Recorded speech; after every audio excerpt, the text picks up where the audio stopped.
मुंबई से, इन पत्रों में लिखा हुआ है, मुंबई से, पूना से, भीलवाड़ा, दौसा, हरियाणा से लोग इस कथा को सुनने के लिए आए हैं।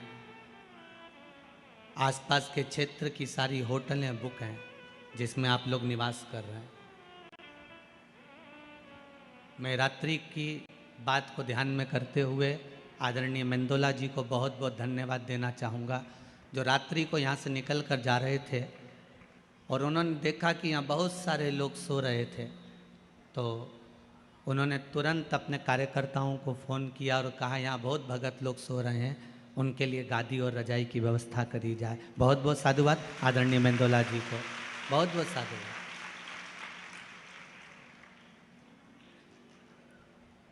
ऐसा विधायक भी जीवन में कम देखने को मिलता है। कहते हैं राजा जब निकले तो प्रजा की यही व्यवस्था देखने के लिए निकलना चाहिए कि उसको समस्या क्या है।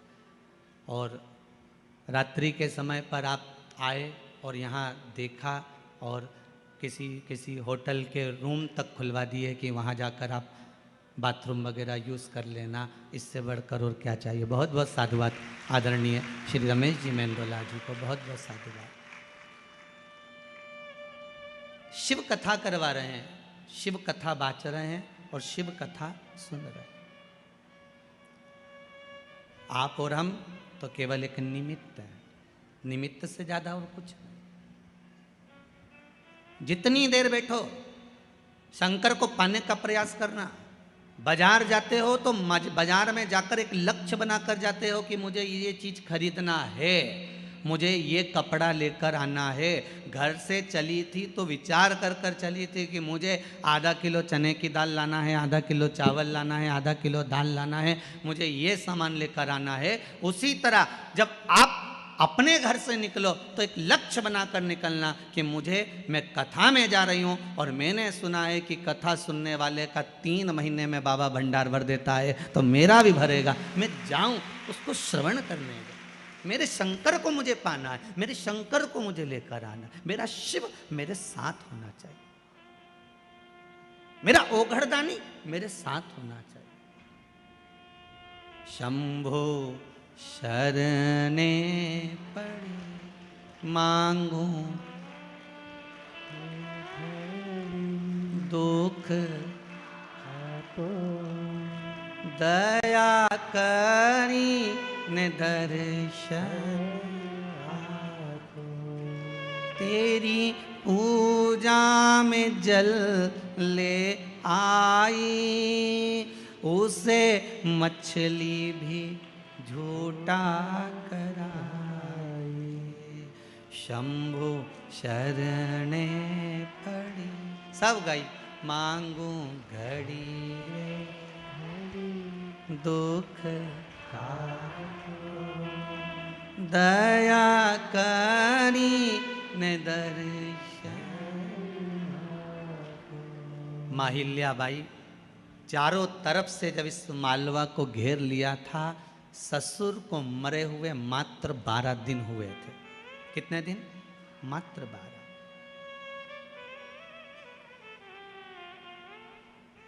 केवल 12 दिन। अब जरा विचार करिएगा, 12 दिन मात्र ससुर को मरे हुए और मस्तिष्क पर कितनी चिंता होगी पति के जाने के बाद जब ससुर चला गया होगा। घर में कोई पुरुष का भाव नहीं था। श्री तुकोजी राव जी को जब बिठाया गया था तो ये दत्तक पुत्र थे, गोदी आए हुए।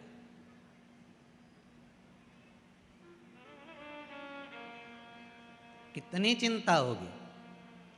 आप कहते हो गुरुजी हम बड़े दुखी हैं, हम बड़े तकलीफ में, पर भगवान से निवेदन करना कि आप बहुत सुखी हैं।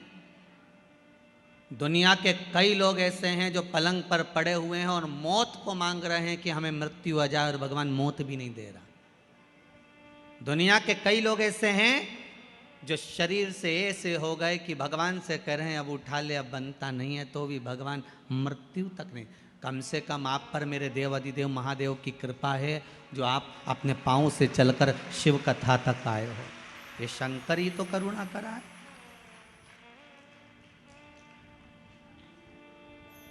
शिव की करुणा नहीं तो और क्या है। इतना बड़ा डूम लगाया, वहाँ तक भर गए, यहाँ से लेके वहाँ तक भर गए। यहाँ तैयारी हो रही थी, अब इनके सोचने में पड़ेगा, अब इनको बिठाएं का, भी तो बांसी लगा है, वो में ही फंसा पड़ा है। तो ये व्यवस्था है। शिव बुलाया है आपको, किसी बुलाया किसी ने नहीं। शंकर सुनाने वाला है। वो तो मेंदोला जी सीहोर पहुँचे और बाबा ने कृपा कर कर कथा दी है। शंकर ही लेने गए थे शंकर की कथा को, इसलिए हो रही है, बाबा करा रहा है। पर आपका प्रेम शिव के प्रति है, समर्पण शंकर के प्रति है।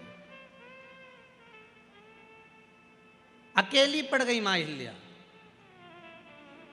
विद्वान ब्राह्मणों को बुलवाया माता अहिल्या ने, और विद्वान ब्राह्मणों को बुलाकर माता अहिल्या ने एक प्रश्न किया है विद्वान ब्राह्मणों के सामने कि ब्राह्मण देवता, मैं आपके चरणों को नमन करती हूं, आज मेरे ससुर का 12वां दिन है।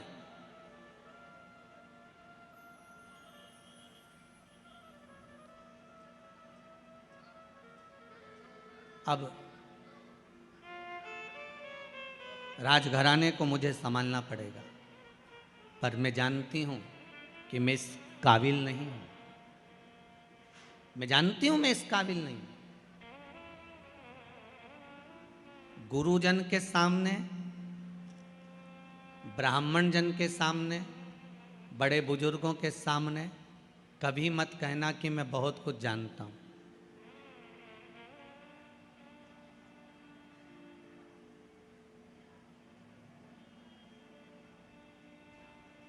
कभी मत कहना।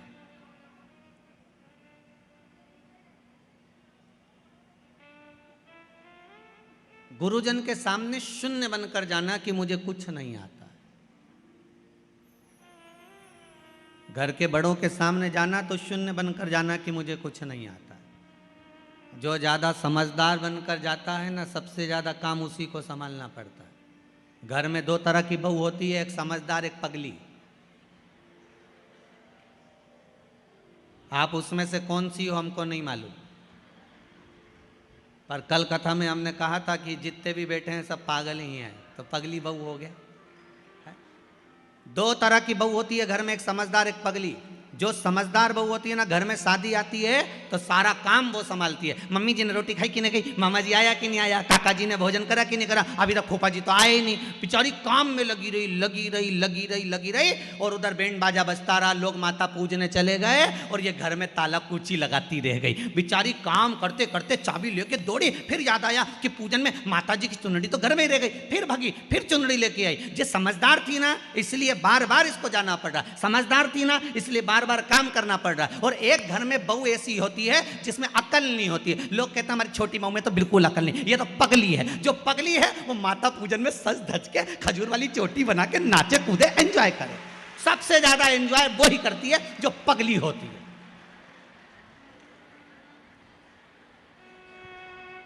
अब तुम कौन सी हो?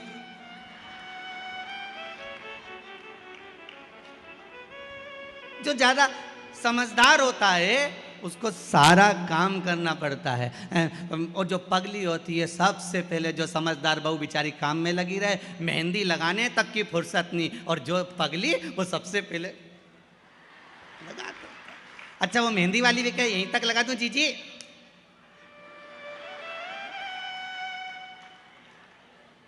पगली।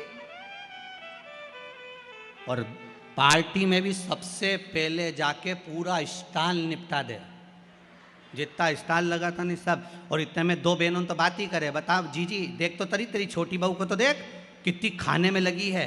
इतने में सास बोले मेरी बड़ी बहू बहुत समझदार बेचारी, दिन भर काम करी है, तो सही में पगली है, सब दूर खा रही। एक से नहीं पूछा कि तुम खाओगा, अब किससे पूछो, किससे पूछे?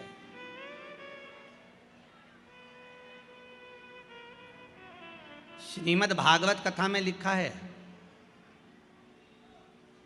जड़ भरत का चरित्र। ऋषभ देव जी महाराज के यहाँ भरत हुए, और भरत जी के जब प्राण छूट गए, फिर नाम हिरण की योनि मिली, हिरण की योनि से छूटे फिर मनुष्य की योनि मिली। श्रीमद् भागवत कहती है मनुष्य की योनि मिलने के बाद में उनका नाम पड़ गया भरत।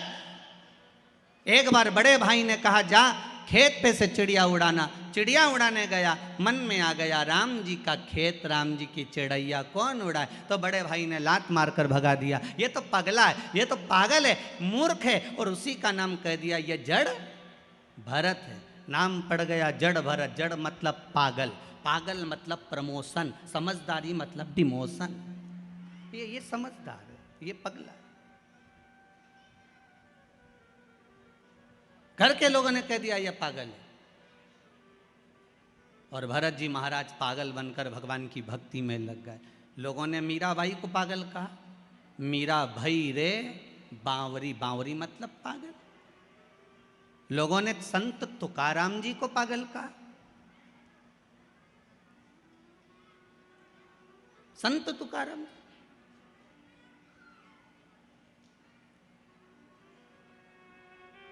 संत नामदेव जी को लोगों ने पागल कहा। रामकृष्ण परमहंस जी को लोगों ने पागल कहा। रामकृष्ण परमहंस जी तो प्रवचन देने बैठते थे, और प्रवचन देते देते रामकृष्ण परमहंस जी प्रवचन देते देते देते देते देते याद आ जाती थी कि भजिया खाने जाना है, तो हजारों पब्लिक को छोड़कर घर में चले जाते और भजिया खा के आ जाते। स्वामी विवेकानंद जी ने पांव पड़कर कहा गुरुदेव इतने लोग तुम्हें सुनने के लिए बैठे हैं, भजिया तो तुम बाद में भी खा सकते थे, ऐसी क्या जरूरत थी कि कथा छोड़कर तुम भजिया खाने गए।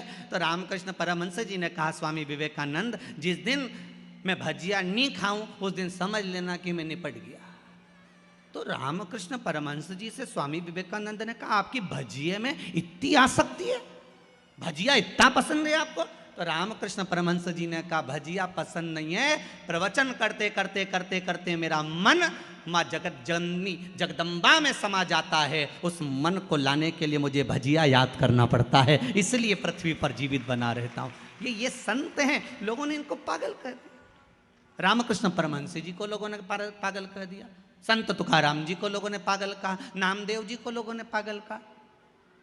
नामदेव जी के घर में लग गई आग, नामदेव जी ने दूसरा भी दरवाजा खोल दिया, अग्नि देवता से कहा इसमें भी घुस जाओ, जा आग लगा दो, कुर्सी रखी इसमें भी जला दो। गांव के लोग तो पानी डाल रहे और नामदेव जी आग लगा रहे। गांव के लोगों ने कहा नामदेव जी हमने तुम्हारे लिए गादी, 2 कम्बल, 1 तकिया बचा लिया, ठंड का समय है, रात को सोओगे कैसे।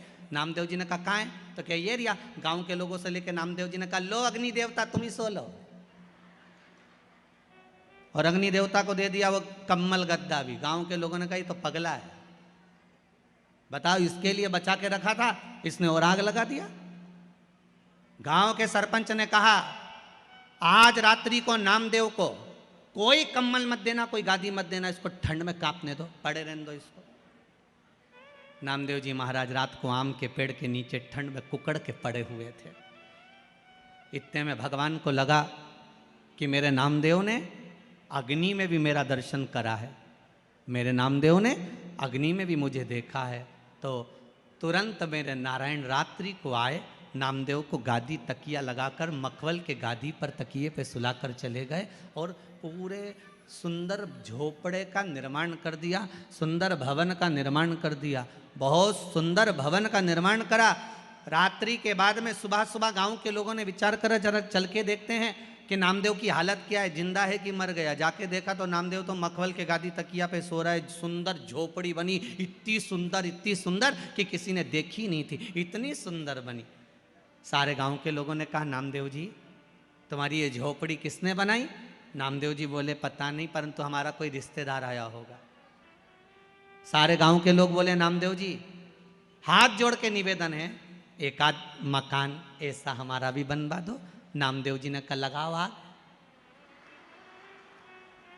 अपना अपना घर में आग तो लगा, अभी बन के तैयार। तुम आग लगाओगे मकान तैयार हो जाएगा, लगाओ तुम आग।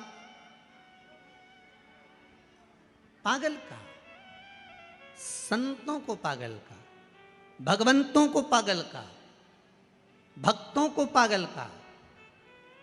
यहां तक शास्त्र कहता है जितने कथा बाचने वाले ये भी पगले, और जो कथा करवाने वाले वो भी पागल, और जो सुनने वाले वो भी पागल, सब पागलों की गिनती में हो।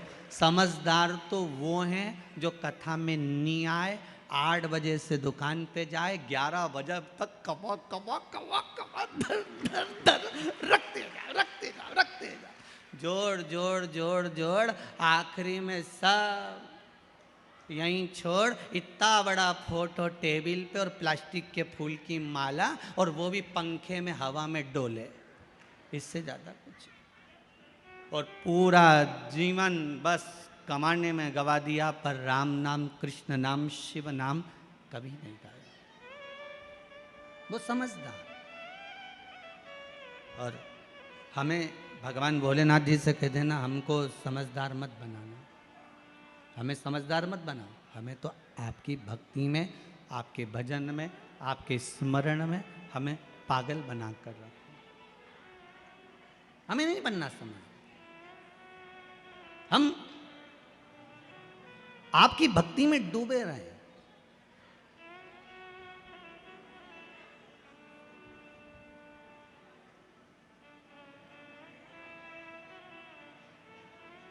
गूगल पर, मोबाइल पर, गूगल पर रास्ता ढूंढा जा सकता है, गूगल पर रास्ता ढूंढा जा सकता है, पर मोक्ष गूगल पर नहीं ढूंढ सकते। मोक्ष तो शिव महापुराण में ही ढूंढा जा सकता है। केवल ये मोक्ष शिव महापुराण में ही ढूंढा जा सकता है।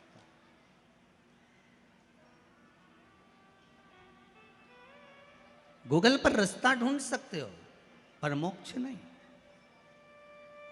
मोक्ष शिव महापुराण में ही ढूंढ सकते हो, मोक्ष शंकर की कथा में ही ढूंढ सकते हो।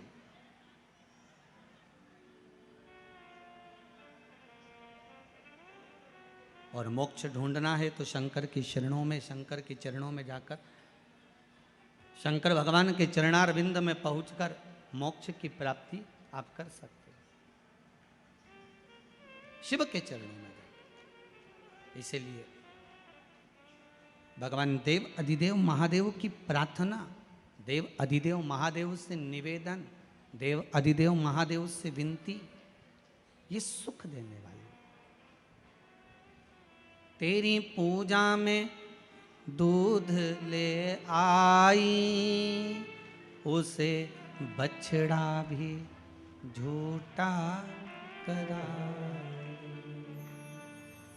शंभु शरणे पड़ी, मांगू घड़ी रे घड़ी, दुख काटो दया करी ने दर्शन।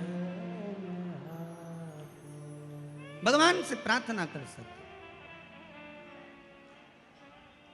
उस शंभू से निवेदन कर सकते, फिर क्यों ना दे बाबा।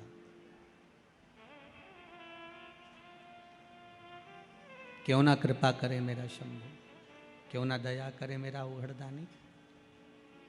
एक माता जी ने बड़ा सुंदर भाव लिखा,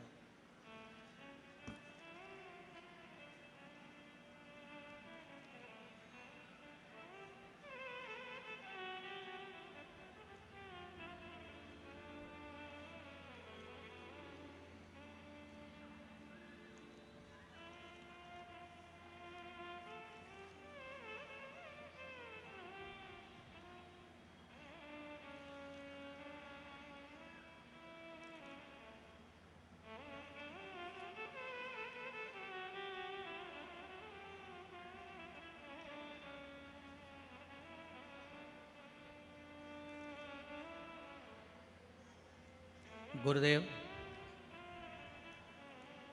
मेरा भतीजा जिसने लिखा है, संगीता जी मौर्य हैं, ग्राम जसवाड़ी, जिला खंडवा से आई हुई है। आप ही हो, हाथ हिला दीजिए। आपने लिखा है, मेरा भतीजा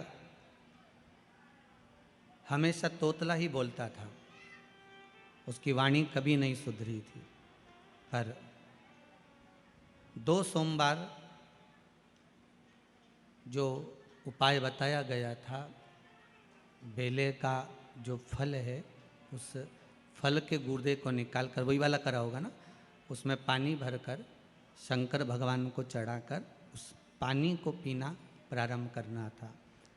बाबा ने ऐसी कृपा करी है, अपने पत्र में लिखा है कि 2 सोमवार करने पर मेरे भतीजे की वाणी शुद्ध हो गई, तोतला बोलना बंद कर दिया। बहुत बहुत बधाई आपको। बैठिए, आप विराजिए, बैठिए। वाणी शुद्ध हो गई। देवाधिदेव महादेव की कृपा। एक माता जी ने बड़ा सुंदर भाव लिखा है महाराज जी पत्र के अंदर, देखिए।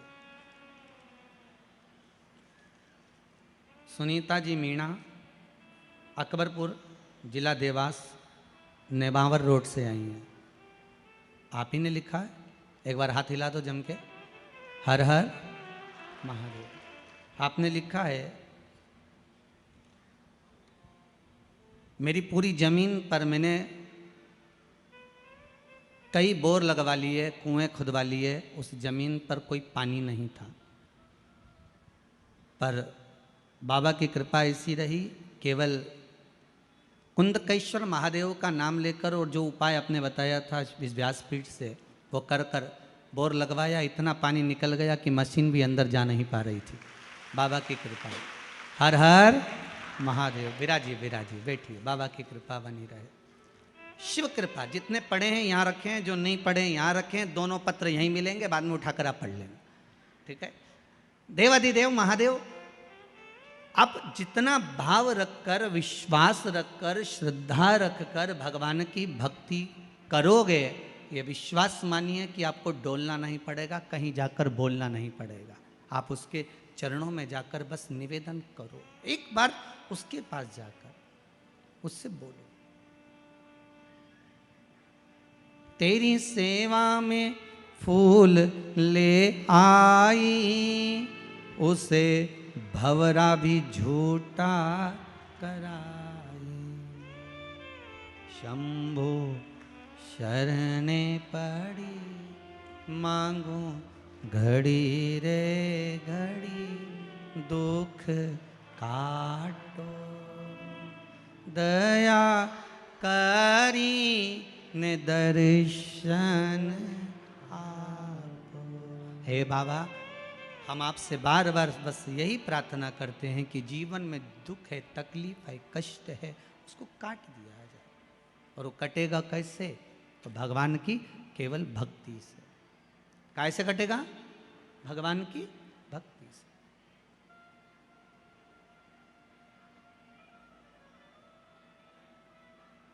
दुनिया के लोग जरा सी बात से आपको छोड़ देते हैं।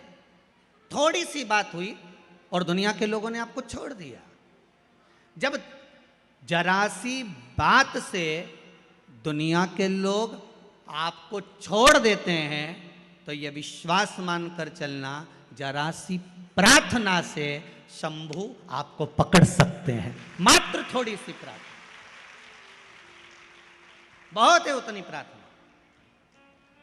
हमें ढोंग नहीं करना, हमें ढकोसला नहीं करना, हमें दिखावा नहीं करना कि मैं बहुत बड़ा भक्त हूं या मैं बहुत बड़ी भक्तन हूं, हमें नहीं करना। आग लगे बस्ती में अपन रहो मस्ती में, अपन तो एक लोटा पानी उठाया, शिव जी को चढ़ाया। हाँ, अगर घर से पानी लेकर जा रहे हो तो उससे बढ़कर कोई सुख नहीं है। मंदिर का अगर पानी ले रहे हो, एक लोटा पानी अगर मंदिर का लिया है तो पहले 1 रुपया आपको उस गुल्लक में, उस दान पेटी में डालना है कि इस दान पेटी में इसलिए क्योंकि लोटे का किराया, पानी का किराया, ये सब देना पड़ेगा, तब जाकर उस पानी की महत्वता होगी, नहीं तो पानी की कोई महत्वता नहीं है। अपने पास का चढ़ाओ, अपने जल को आप आनंद में लेकर जाओ। भक्ति शिव कथा है। शिव कथा साधारण नहीं होती। शंकर की कथा में शंकर ही कहीं ना कहीं अमृत बरसा ही देता है। ये उसी की कृपा होती है, उसकी कृपा बिना कुछ नहीं होता। जहाँ शिव है वहाँ गंगा है, जहाँ गंगा है वहाँ शिव है। शिव उपासना, भगवान की अविरल भक्ति। महाराज शिव महापुराण की कथा कर रही है माँ अहिल्याबाई का चरित्र कह रहा है। इस मालवा की महारानी का चरित्र कह रहा है और उससे हमें सीखना है कि हमें कभी हारना नहीं। जैसे बिंदु प्रेत योनि में पड़ गया था और चंचुला देवी हारी नहीं, माँ जगत जननी से प्रार्थना कर कर शिव जी की भक्ति में लग गई और शिव महापुराण की कथा करवा ली। शंकर की कथा बाँचने वाले तुमरुका जी को बुला लिया। तुमरुका जी ने जब कथा कहना प्रारंभ करी तो उसमें तुमरुका जी ने विश्वास की कथा करी, विश्वास की कथा।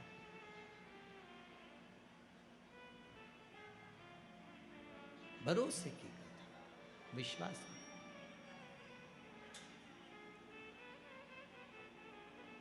और वो विश्वास तुमरुका जी ने जगाया चंचुला देवी के हृदय में, वो विश्वास जागृत करा।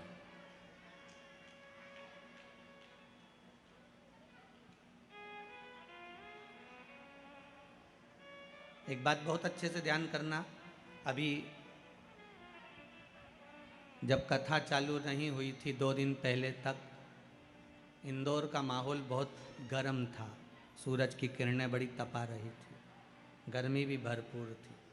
पर बाबा की जब कथा चालू हुई है कल से, आपको ऐसा महसूस होगा जैसे कैलाश धाम में बैठकर कथा श्रवण कर रहे हैं।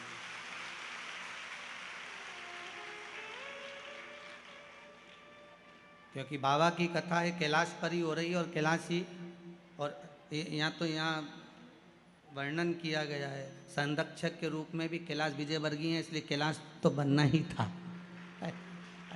तो बाबा की कृपा, अभी तो कुछ हुआ नहीं, अब थोड़ी देर बाद हो सकता है बाबा कृपा कर दे 2-4 बूंद गंगा जी की भी टपका दे, तो कोई भरोसा नहीं हो।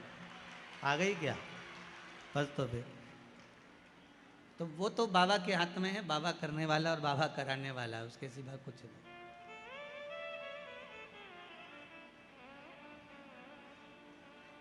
तेरे डमरू की धुन सुन के मैं काशी नगरी आई हूँ। तेरे डमरू की धुन सुन के मैं काशी नगरी आओ सगाइए।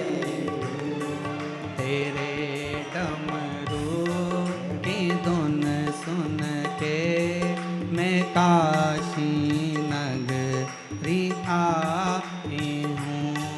तेरे डमरू की धुन सुन के मैं काशी नगरी आई हूँ।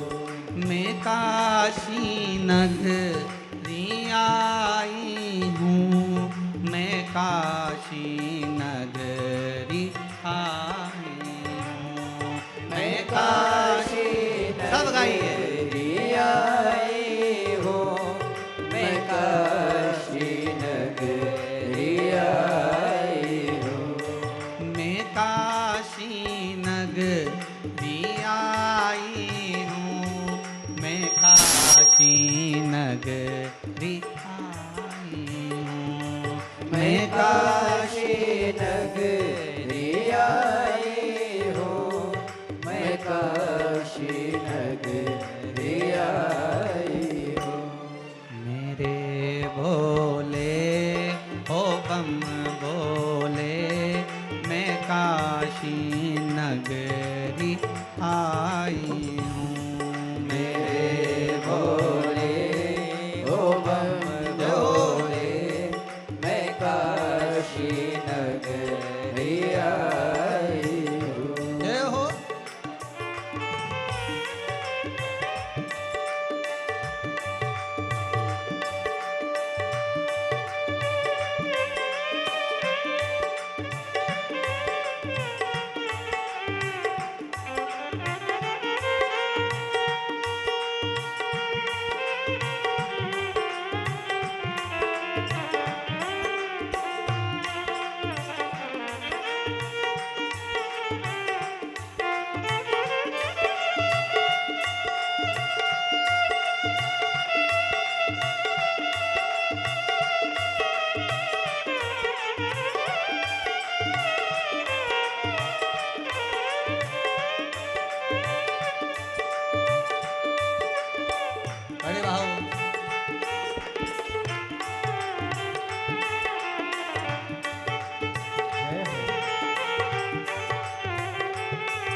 सुना है हमने ओ भोले तेरी काशी में गंगा है। सुना है हमने ओ भोले तेरी काशी में गंगा है। सुना है हमने ओ भोले तेरी काशी में गंगा है। सुना है हमने ओ भोले तेरी काशी में गंगा है। जय हो। उसी गंगा को नहाने को मैं काशी नगरी आई हूँ। उसी गंगा को नहाने को मैं काशी नगरी आई हूँ। मेरे भोले ओ बम भोले मैं काशी नगरी आई हूँ। मेरे भोले ओ भोले मैं काशी नगरी आई हूँ।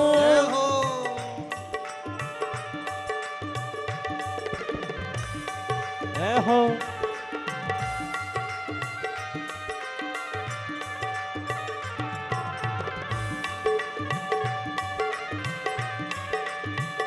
शंभो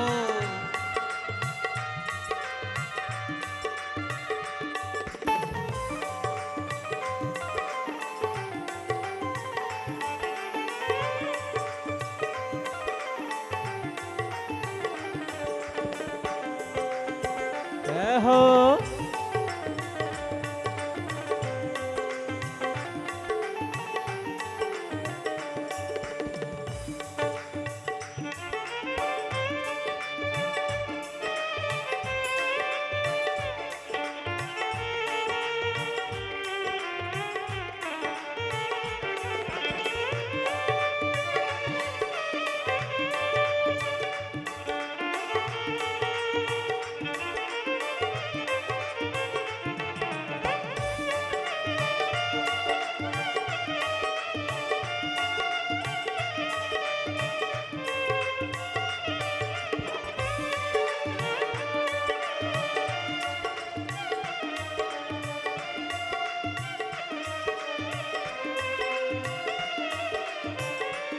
सुना है हमने ओ भोले तेरी काशी में मुक्ति है। सुना है हमने ओ भोले तेरी काशी में मुक्ति है। सुना है हमने ओ भोले तेरी काशी में मुक्ति है। सुना है हमने ओ भोले तेरी काशी में मुक्ति है। उसी मुक्ति को पाने को मैं काशी नगरी आई हूँ। उसी मुक्ति को पाने को मैं काशी नगरी आई हूँ। मेरे भोले ओ बम भोले मैं काशी नगरी आई हूँ। मेरे भोले ओ बोले मैं काशी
थाली से आओ उसे।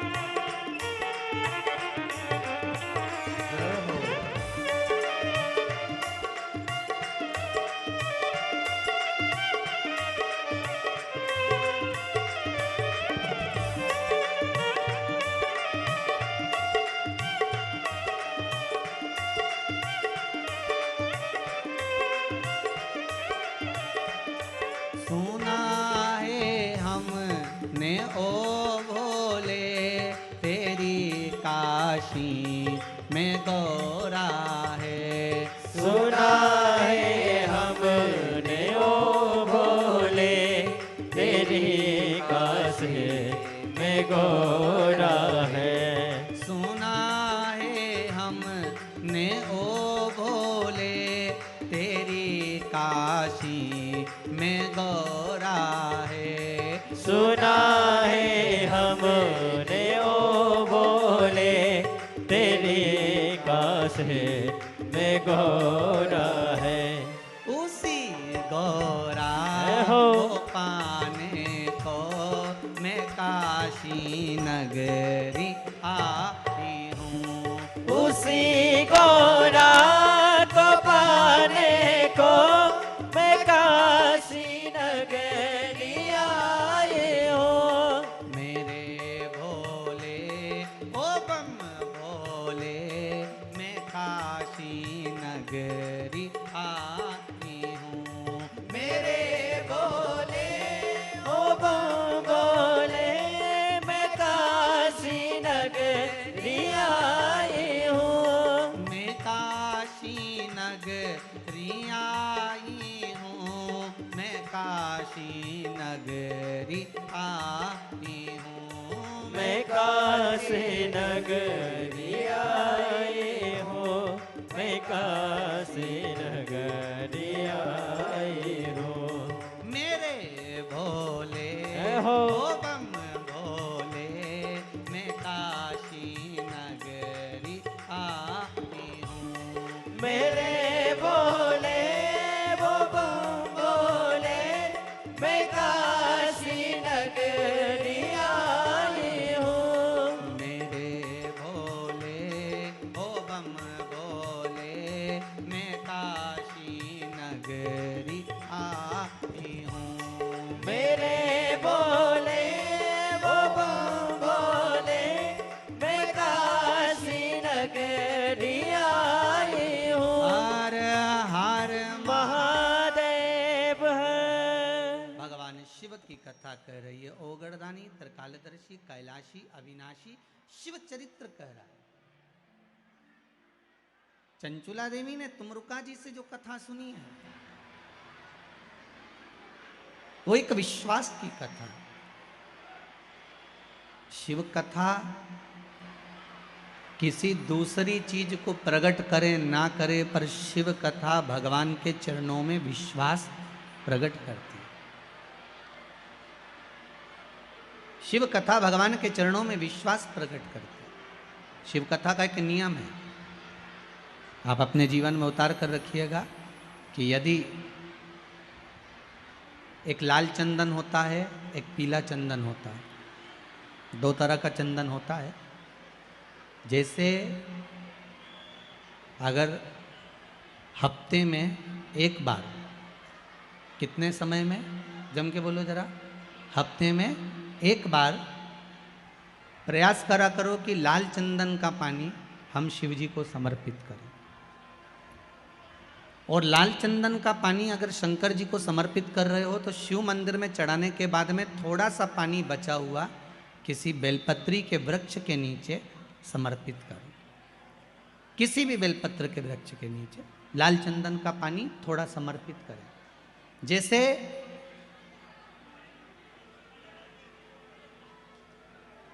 अगर बच्चों का विवाह नहीं होता है, शादी नहीं होती है, तो अपन लोग क्या करते हैं कि भाई एक बेलपत्री का जो पत्ता होता है, उस पत्ते के बीच वाली जो पत्ती होती है, उस पत्ती पर अपन केसर को घिसकर, केसर को घोलकर उस पत्ती पर अपन केसर का तिलक लगा देते हैं।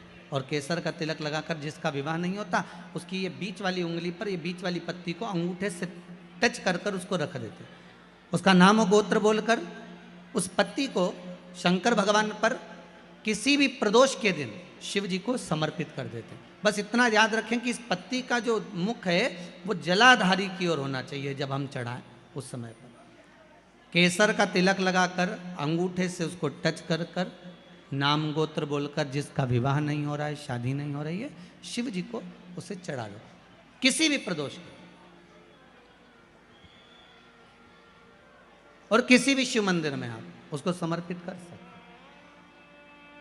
किसी भी प्रदोष को किसी भी शिव मंदिर में आप समर्पित कर दीजिए, बाबा से निवेदन करिएगा, बाबा स्वीकार करेगा और विश्वास है कि 3 महीने में बाबा उसका विवाह पक्का कर ही देगा। ये पक्का है। शिव स्मरण करनी। भगवान देवाधिदेव महादेव की कथा कह रही है, शंकर का चरित्र कह रहा है, मेरे शिव का अनुमोदन कर रहा है कि शिव महापुराण विश्वास को जागृत करती है।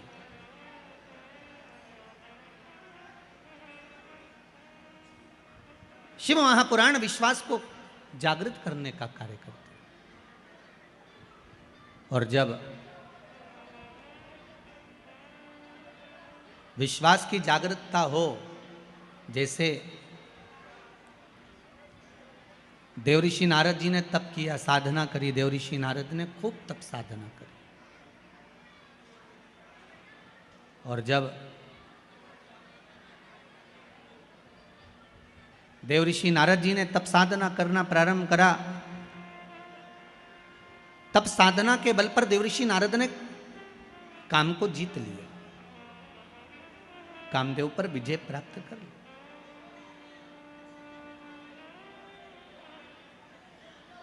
काम तो जीत लिया, पर थोड़ा सा देवऋषि नारद ने जब कामदेव को जीता तो थोड़ा सा अभिमान देवऋषि नारद के भीतर प्रकट हो गया।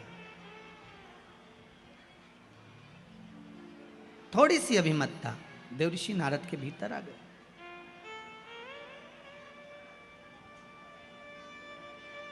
अब कोई बच्चा जब अच्छे नंबर से पास होता है ना, तो सबसे पहले उसी के घर जाता है जिसकी सप्लीमेंट्री आती है, या उसके घर जाएगा जो फेल हो गया। देवऋषि नारद सबसे पहले अगर कामदेव पर विजय प्राप्त करे तो भगवान शंकर के पास गए, क्योंकि काम को जीतने में, कामदेव को जीतने में शंकर भगवान के नेत्र खुल गए थे। कामदेव जलकर भस्म हो गया था, पर शंकर भगवान की समाधि टूट गई थी। भगवान ओघड़दानी की समाधि टूटी है, भगवान शिव की समाधि टूट गई। अब देवऋषि नारद ने जाते से ही सबसे पहले शंकर भगवान के पास में जाकर हर हर महादेव कहा, और हर हर महादेव कहकर शंकर भगवान से कहा। भोलेनाथ जी ने कहा, ओ नारद जी कैसे आना हुआ? नारद जी बोले, आपको मालूम नहीं, मैंने कामदेव पर विजय प्राप्त कर ली। आप जानते नहीं?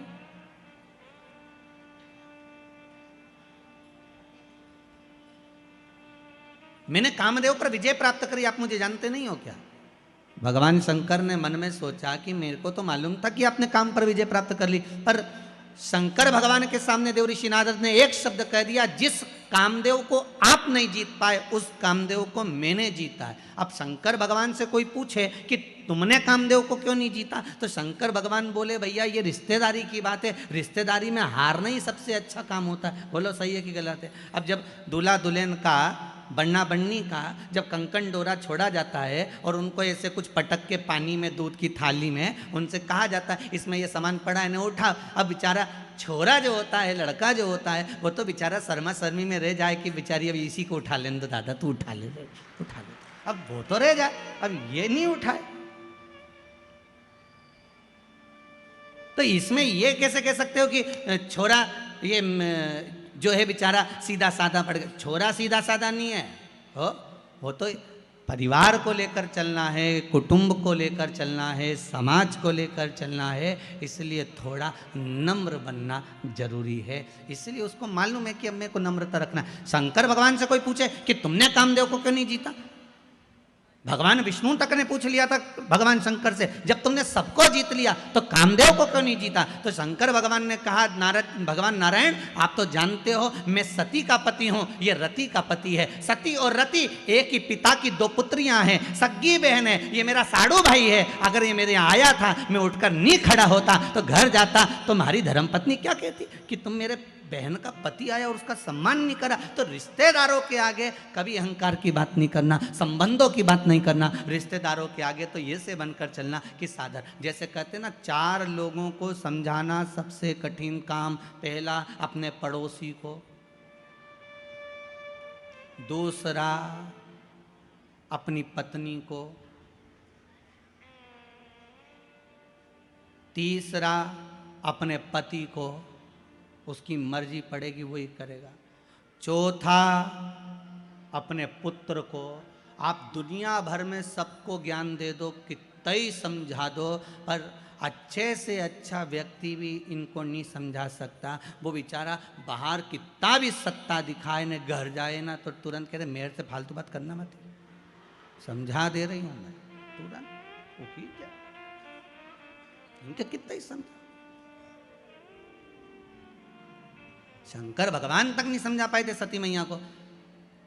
अगस्त ऋषि की यहाँ कथा सुनकर आए, कुंभज बाबा की यहाँ कथा सुनकर आए, और कुंभज ऋषि की यहाँ जब कथा सुनने के लिए गए, कुंभज बाबा के चरणों को भगवान शंकर ने जाकर प्रणाम करा। सती मैया से कहा नमन करो। सती जी पूछती हैं मैं और अगस्त ऋषि को प्रणाम करूं? मैं आपकी अर्धांगिनी, मैं देव अधिदेव महादेव की पत्नी हूं, मैं कैसे नमन कर सकती हूं? शंकर भगवान कह रहे हैं ये अगस्त ऋषि हैं, कुंभज ऋषि हैं, संत हैं, ब्राह्मण हैं, गुरुजन हैं, इनको प्रणाम करो। सती मैया ने प्रणाम नहीं करा। सती को लगा कि ये कथा वाचने वाला जब हमको प्रणाम कर रहा है तो हम काय को प्रणाम करें। कथा बाचने वाले कुंभज ऋषि ने शंकर और सती को प्रणाम किया था, नमन किया था, क्योंकि अगस्त ऋषि को मालूम है बाचने वाले से बड़ा होता है, जम के बोलो, सुनने वाला। सुनने वाला इसलिए बड़ा होता है क्योंकि सुनने वाला जमीन पर बैठता है। जमीन पर बैठता है तो जो जमीन पर बैठे और जिसके पास जमीन ज़्यादा हो उसको लोग जमींदार कहते हैं। तो तुम सब तो हो जमींदार। कथा बाचने वाला 4 पाई की चौकी पर बैठता है इसलिए बेचारा चौकीदार। तो जमींदार बड़ा होता है कि चौकीदार बड़ा होता है? जम के बोलो, जमींदार बड़ा होता है, क्योंकि उसकी मर्जी पड़ी तो पड़ी, बैठा तो बैठा, नहीं तो उठ के वो जाए, वो तो जा रहा है। और जमींदार की मर्जी कहीं कहीं का पाँव भी लंबा कर ले, और कहीं कहीं का जमींदार तो इतना होशियार रहता है जेब में से निकाल के मल भी ले, वो की मर्जी। और जैसे बीच में भजन आए तो फटकी भी दे ले, और जैसे महाराज जी बोले हार हार, वो तो जमींदार है, उसकी मर्जी। पर बेचारा चौकीदार तो जो बैठा पाँव वाँव जोड़ के, हाथ पैर जोड़ के कि 3 घंटा एक जगह बैठना है, कथा बाचना है, बाच। तो जमींदार बड़ा कि चौकीदार? जमींदार बड़ा। राष्ट्र के 2 चौकीदार हैं। एक भारत की बॉर्डर पर बैठे हैं जिनके हाथ में हथगोले बंदूकें हैं, जो भारत की भूमि की रक्षा कर रहे हैं। और भारत के 2 चौकीदार हैं, एक भारत की बॉर्डर पर बैठे हैं हथगोले बंदूक लेकर, और दूसरे हैं भारत के संत महात्मा कथाकार जो हाथ में रामायण गीता और भागवत लेकर, शिव महापुराण लेकर बैठे हैं। वो भूमि की रक्षा कर रहे हैं, ये सभ्यता और संस्कृति की रक्षा कर रहे हैं। ये भी चौकीदार।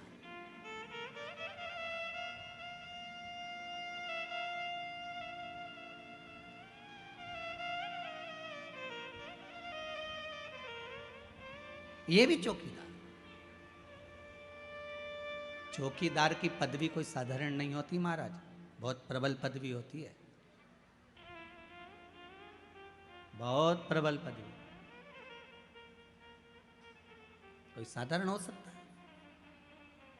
भगवान शंकर ने कहा आपने कामदेव को जीता, उसके लिए आपको प्रणाम करता हूं। शिव जी ने अपने गले की रुद्राक्ष की माला उतारकर देवऋषि नारद के गले में पहना दी। देवऋषि नारद के गले में जैसे रुद्राक्ष की माला गई, नारद जी ने धारण करी, और उस रुद्राक्ष की माला को पहनकर देवऋषि नारद से भगवान शंकर बोल रहे हैं आप कुछ देर बैठोगे नहीं, यहाँ पर विराजमान नहीं होगे? नारद जी मन में सोचे कि मैंने काम को जीता और ये काम को हार गए, तो मैं इनके यहाँ बैठूंगा। नारद जी के कहने पर, भगवान शिव के कहने पर नारद जी नहीं बैठे और उठकर चल दिए। बाहर निकले, रुद्राक्ष की माला उठाकर जमीन पर पटक दी। जैसे ही भूमि पर पटकी, पटकने के बाद वहीं से नंदी निकल कर जा रहे थे। नंदी ने उस माला को उठाकर देवाधिदेव महादेव से कहा, बाबा ये आपके गले की माला? हाँ बाबा आपके गले की माला और यहां पड़ी है। भगवान शिव ने कहा, नंदी जब देवता के गले की माला भूमि पर पड़ जाए और जिसके माध्यम से पड़ जाए, समझ लेना उसकी उन्नति हो नहीं सकती। आप चिंता मत करो। हम कई बार इस व्यासपीठ से बार बार निवेदन करते रहे हैं कि बड़े से बड़े, कई बार बहुत बड़े बड़े मंदिरों में लोग जाते हैं, भगवान के गले की माला उतार कर अपने गले में डाल देते हैं। अपन उस गले की माला को निकाल कर गाड़ी पर डाल देते हैं। गाड़ी पर डली उसकी पत्तियां बिखरते बिखरते जमीन पर जाती है। उसका दोष है। शिव महापुराण में, विष्णु पुराण तक में कहा है, दुर्वासा बाबा भगवान का दर्शन करने गए, नारायण के गले की माला आ गई, इंद्र को पसंद आ गई, इंद्र को दे दी, इंद्र को पसंद माला वो एरावत को दे दी, एरावत ने वो माला जमीन पर पटक दी, श्राप दे दिया, अरे इंद्र भगवान के गले की माला भूमि पर पड़ी है, इसलिए तुझे सत्ता के विहीन होना पड़ेगा। और महाराज राजा बलि की सत्ता स्थापित हो गई, इंद्र को सत्ता छोड़ना पड़ी, केवल वो देवता के गले की माला गई, देवता के गले की माला। हम बार बार निवेदन करते हैं, भगवान की कोई वस्तु, भगवान पर चढ़ा हुआ निर्माल्य, एक बेलपत्री भी अगर शिव मंदिर जा रहे हो वो प्राप्त हुई है, या तो उसको संभाल कर रख लो, नहीं रख से बनाए तो उसको विसर्जन कर दो, पर कहीं पांव में ना आए उसका विशेष ध्यान रखिए, कहीं पांव में ना आए।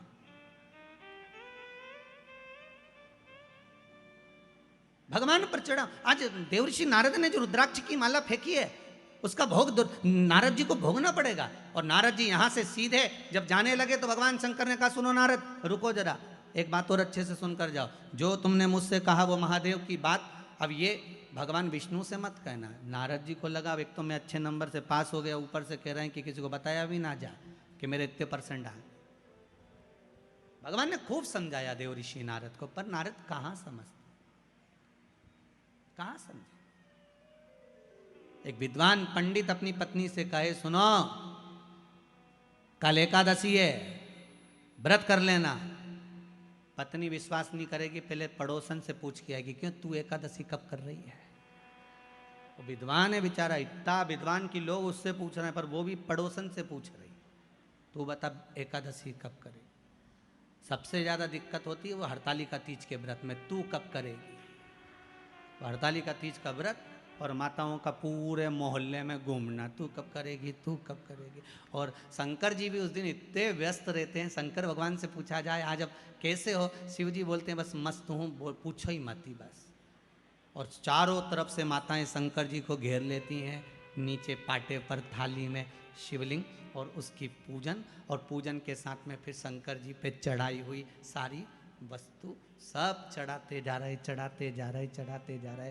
भोलेनाथ जी आराम से बैठे, साथ में पार्वती जी भी बैठी। पार्वती जी बोल रही हैं, भोलेनाथ बहुत कुछ चढ़ा दिया गया है, भजन लग रहा होगा। शंकर जी बोले फालतू बात मत करो, सुबह 4 बजे तक ऐसी बैठी रहो, इसके सिवा अपने को बोलना, अपने को नहीं बोलना बिल्कुल 4 बजे तक। बहुत अच्छा हुआ कि पोथी में सब कुछ लिख दिया कि ये चीज़ चढ़ाना, नहीं तो इनका मन पड़ता तो कद्दू लेके आ जाती बड़ा सारा, वो भी चढ़ा के चली जाती, बड़ा गजब का। सबसे ज्यादा आनंद शंकर जी से पूछा जाए कौन से दिन आता है, तो शिव जी कहेंगे मुझे हरतालिका तीज बड़ी पसंद है। शिव जी से पूछा वो क्यों, पार्वती जी ने जो तप करा था, साधना करी थी, उपास करा था, व्रत करा था, पार्वती जी ने ऐसा व्रत करा, ऐसा तप करा, ऐसी साधना करी, उस व्रत से मैं बड़ा प्रसन्न हूं। सबसे ज्यादा प्रसन्न मेरे शंकर हरतालिका तीज के दिन होते, सबसे ज्यादा प्रसन्न। और माताओं से निवेदन रहा है, बार बार कहते हैं, आप अगर हरतालिका तीज का व्रत नहीं भी करते हो तो भी 5-6 वृक्ष की 7 वृक्ष की पत्तियों को तोड़कर हरतालिका तीज के दिन शंकर भगवान को समर्पित कर दो, शंकर जी उस व्रत को स्वीकार कर लेते हैं, इतने प्रसन्न हो जाते हैं मेरे दिल। शिव की प्रसन्नता है हरतालिका तीज का। सबसे सरल देव एक ही है, कौन से है, जम के बोलो जरा, देव अधिदेव महादेव, बहुत सरल।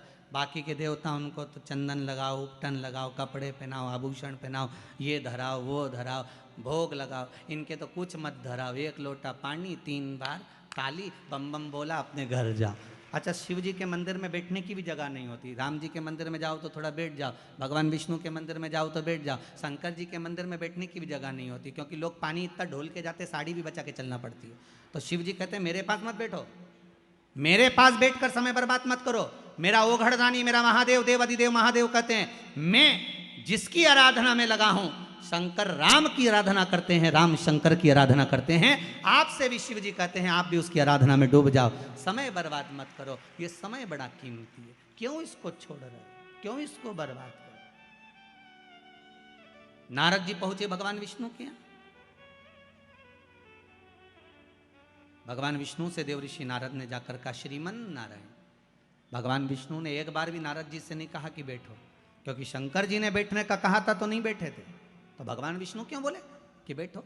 नारद जी ने जाते से ही कहा, प्रभु मैं नारद। भगवान कहते मैं जानता हूं, जिस कामदेव को भगवान ने नहीं जीता, देवाधिदेव महादेव ने नहीं जीता, उस कामदेव को देवऋषि नारद ने जीता। आपको मालूम है, भगवान विष्णु की आंखों से जल बहने लगा, नारायण रोने लगे। नारायण को लगा कि ये तो डूबा, मुझे भी डुबा दिया, क्योंकि शास्त्र कहता है निंदा करने वाला और निंदा सुनने वाला, इन दोनों में महापापी कौन होता है? सुनने वाला।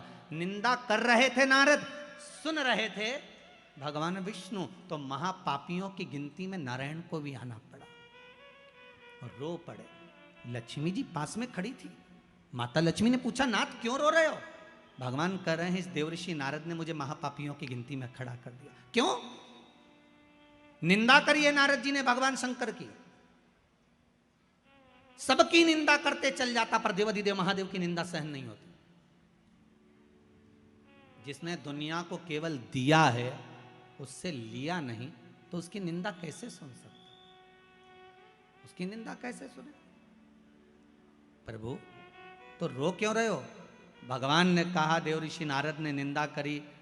शंकर जी की निंदा करने वाला, भगवान की निंदा करने वाला पशु का मुख लगता है, और निंदा सुनने वाले को भी पशु का मुख लगता है। नारद जी ने तो अपनी गति बिगाड़ ली, ये नारद को तो बंदर का मुख लगेगा, पर मैंने निंदा सुनी है इसलिए मुझे घोड़े का मुख लगेगा।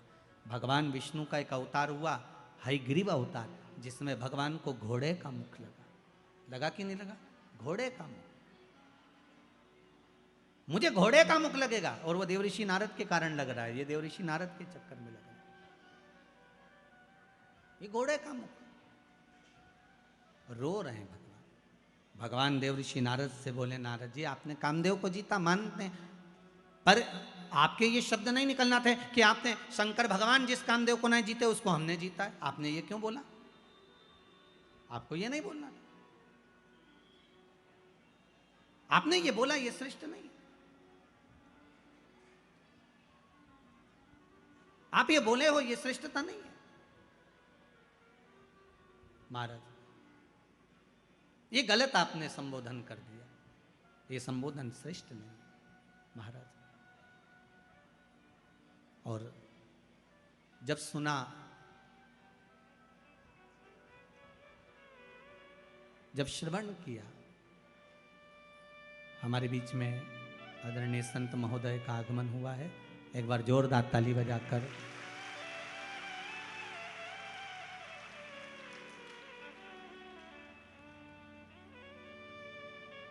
भगवान देवाधिदेव महादेव की कथा। शंभो शरणे पड़ी मांगू घड़ी रे, दुख दया करी। अरे वाह, दया करी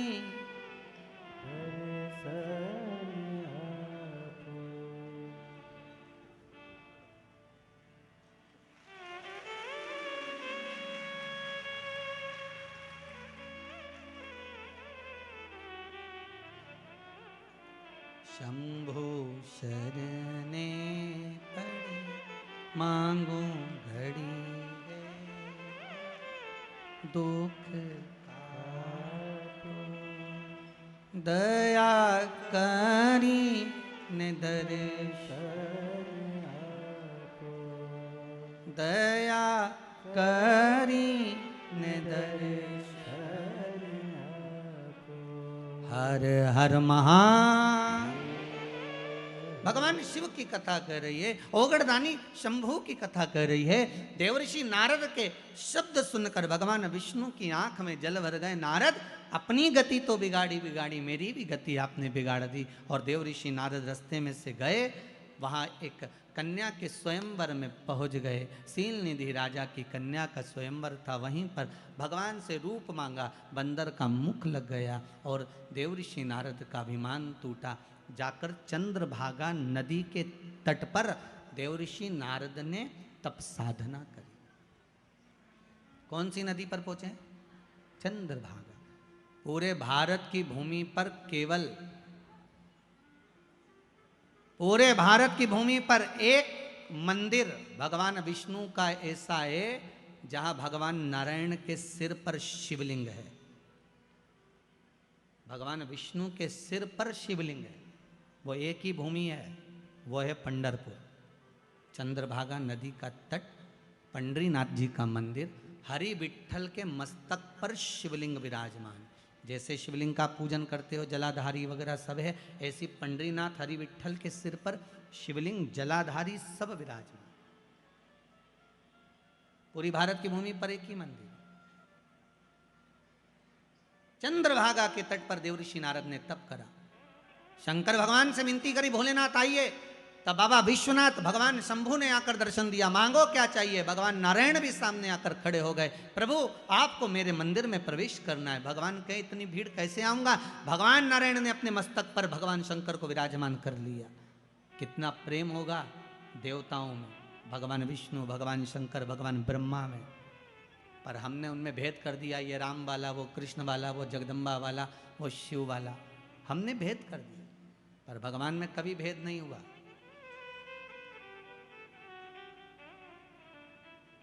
भगवान में कभी भेद नहीं। ब्रह्मा विष्णु सदा जानत। ध्यान दीजिएगा, यहाँ शब्द लिखा है, जिनके मन में भेद होता है वो नहीं जान सकते कि ये तीनों एक है। ब्रह्मा विष्णु सदा जानत प्रणवक्षर के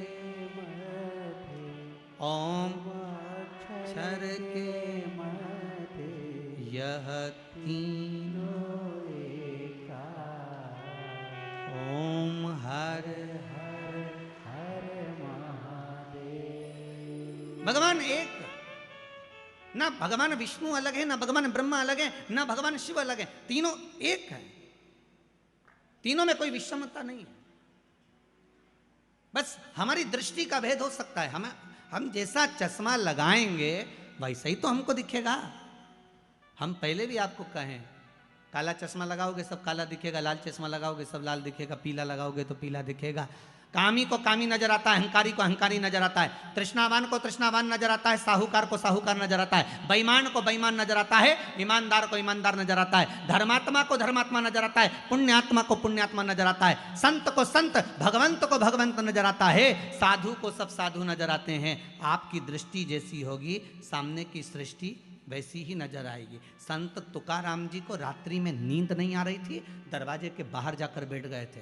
वहां से 4 चोर चोरी करने जा रहे थे। तुकाराम जी को लगा इतनी रात को ना जाने किसको कौन सा काम अड़ गया, चलो मैं इनकी हेल्प कर देता हूं। संत थे, सब संत नजर आ गए, साधु को सब साधु नजर आ गए।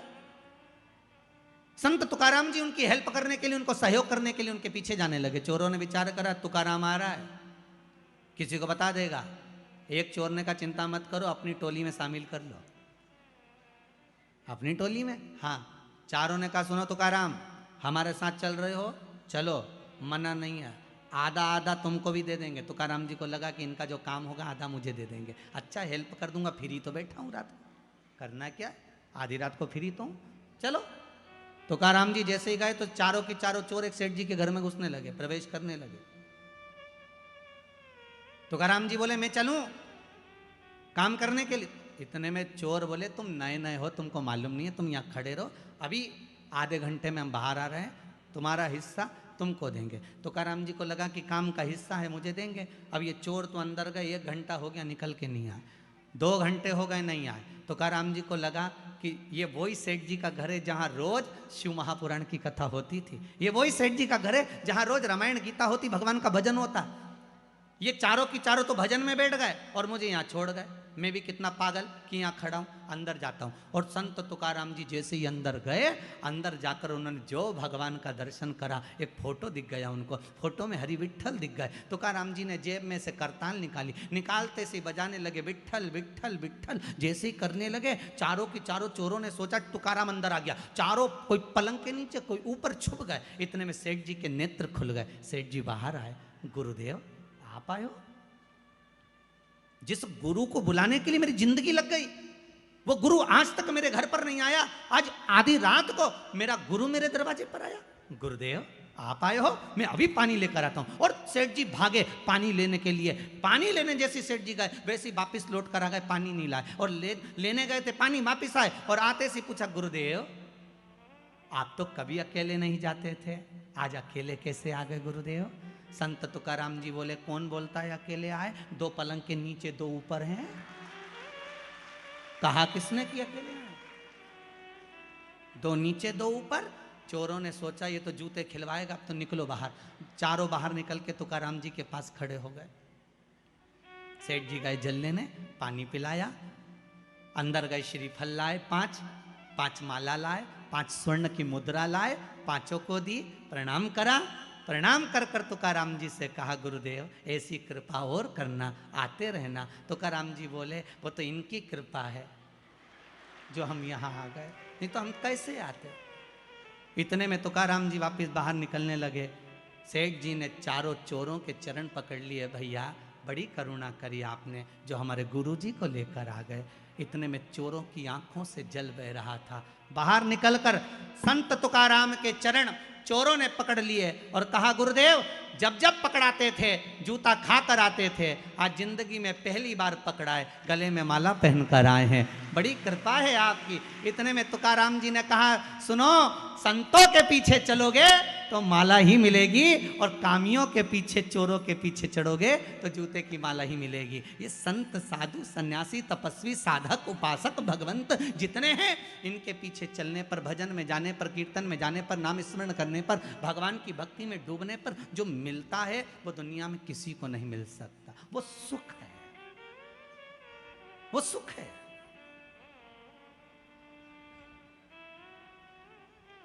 वो सुख कहीं नहीं मिल सकता। मैं कहने में पीछे नहीं हटूंगा। आदरणीय श्री कैलाश जी विजयवर्गीय जी विराजमान हैं, कहीं मेंदोला जी भी बैठे होंगे, श्री रमेश जी मेंदोला। कहने में पीछे नहीं हटूंगा। आपके क्षेत्र के जितनी भी विधानसभाएं होंगी इस इंदौर क्षेत्र के अंतर्गत,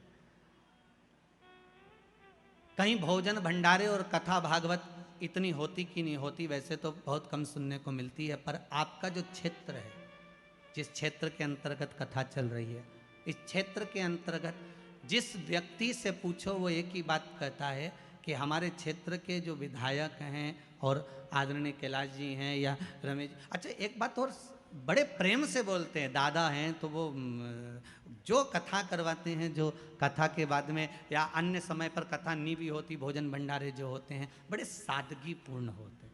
और उस सादगीपूर्ण भंडारे में एक भंडारे ने विश्व रिकॉर्ड तोड़ा है। मैं तो उस भंडारे में नहीं पहुंचा था, पर खबर पूरे भारत में है। वो है पितृ पर्वत पर श्री हनुमान जी के विराजमान होने का। उस भंडारे ने शायद विश्व रिकॉर्ड तोड़ दिया, सारे रिकॉर्ड तोड़ दिए। और एक ऐसा तीर्थ इंदौर नगर को दिया है, जीव रहे ना रहे, हम रहे ना रहे, परंतु वो तीर्थ अजर और अमर हो गया है। ऐसा तीर्थ आदरणीय श्री कैलाश जी विजयवर्गीय जी ने, मेंदोला जी ने और इनके साथ की जो टीम है उसने जो प्रदान करी है, उसके लिए बहुत बहुत साधुवाद है। वो बहुत बहुत अच्छी एक पहल और एक आनंद, बाबा की कृपा। सुख देने के लिए। और हो संतों के पीछे चलना। तुकाराम जी की कथा कहती है, यहां भगवान विष्णु का चरित्र कर रहा है। देव ऋषि नारद का अभिमान तोड़ दिया गया। भगवान नारद जी का अहंकार था, अभिमान था, वो टूट गया। बानर का जो मुख लगा था वो छूट गया, भक्ति में लीन। शिव की भक्ति साधारण नहीं है। जितने जितने हमारे यहां पर जैसे कहते हैं ये ब्राह्मण है, ये माहेश्वरी है, ये अग्रवाल है, ये ताम्रकार है, ये स्वर्णकार है, ये चौरसिया है, ये वर्मा है, जैसे हमारे यहाँ कहते हैं ये सेन है, ये चर्मकार है, ये दर्जी समाज से है। हमारे यहाँ कहते हैं इन सब के जितने भी पुराने पुराने गुरु हुए हैं, उन गुरुओं को उठाकर देखना। जितने भी इनको वंश में रहे हैं वो सब शिव के उपासक रहे, शंकर के उपासक। शिव की आराधना के बिना कुछ मिला ही नहीं है। जितने मिले महाराज, भगवान राम जी के दो पुत्र लव और कुश, भगवान कुश की 34वीं पीढ़ी में, भगवान कुश की 34वीं पीढ़ी में श्री अग्रसेन महाराज का जन्म हुआ था, जिससे अग्रवाल समाज की वंश की उत्पत्ति माना गया। 34वीं पीढ़ी में। और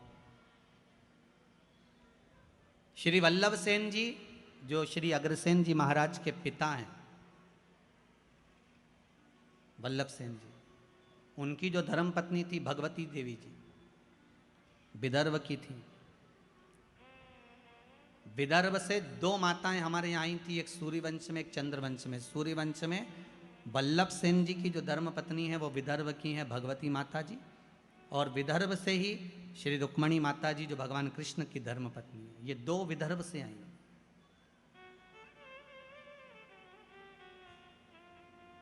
सिरसा हरियाणा से, प्रतापगढ़ हिसार से ये अग्रसेन महाराज जी के पिता वल्लभ सेन जी निवास करते थे। और उनके जो विवाह संबंध हुआ था वो भगवती देवी जी से हुआ था। तो भगवती देवी जी जो विदर्भ से आई थी, उनके मन में एक भाव जागृत हो गया था कि मैं सूर्यवंश की बहू, राम जी के वंश में 34वीं पीढ़ी में, कुश के अंतर्गत 34वीं पीढ़ी में हमारा जन्म हुआ है, हम यहां आए हैं, क्यों ना राम जैसा पुत्र मेरे घर में उत्पन्न होना चाहिए। तो उन्होंने वल्लभ सेन जी से निवेदन करा था कि मेरे गर्भ से जो संतान हो वो भगवान की भजन करने वाली और जगत का कल्याण करने वाली हो, ऐसी कोई संतान हो। तो भगवती देवी जी ने जब अपने पति वल्लभ सेन जी से निवेदन करा तो वल्लभ सेन जी ने कहा एक काम करना, शिव की आराधना करना, शंकर का भजन करना। और वल्लभ सेन और माता भगवती देवी ने दोनों ने जब शंकर की आराधना करी, स्वयं शंकर भगवान ने आकर कहा कि तुम्हारे गर्भ में जो बालक होगा वो राम जैसा ही कीर्तिवान होगा, कोई साधारण नहीं हो सकता। और मां भगवती के गर्भ से जो बालक हुए वो अग्रसेन जी हुए। और एक बात का स्मरण आपके जीवन में रहे, जैसे मां अहिल्या ने हर पल, माता अहिल्या हर पल शंकर जी को साथ लेकर चलती थी, ऐसे ही अग्रसेन महाराज जब जब किसी काम से, जैसे हिसार के अंतर्गत जब पानी नहीं गिरा तो उन्होंने शंकर का अनुमोदन करा और शिव भगवान प्रकट होकर उनके लिए जल वृष्टि कर गए। देखो हमारे यहाँ के जितने जितने पूर्व में चाहे राजा रहे, महाराजा रहे, संत रहे, साधु रहे, ये शिव के उपासक रहे। आपसे भी निवेदन है, संपूर्ण जितने भी लोग इस पावन कथा को सुन रहे हैं, एक बूंद भी अगर जल की शिव पर समर्पित होती है तो उसका फल आपके खाते में लिखा जाता है, अलग नहीं जाता। हाँ ये जरूर है, थोड़ा समय लगता है, दुख आया है, पूर्व के कर्म के अनुसार आया है, तो थोड़ा दुख काटने में समय तो लगता है।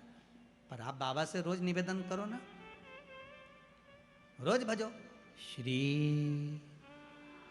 शिवाय नमस्तुभ्यं श्री शिवाय नमस्तुभ्यं श्री शिवाय नमस्तुभ्यं। भगवान से रोज प्रार्थना करो। भोला सब दुख काटो, ओ भोला सब दुख काटो।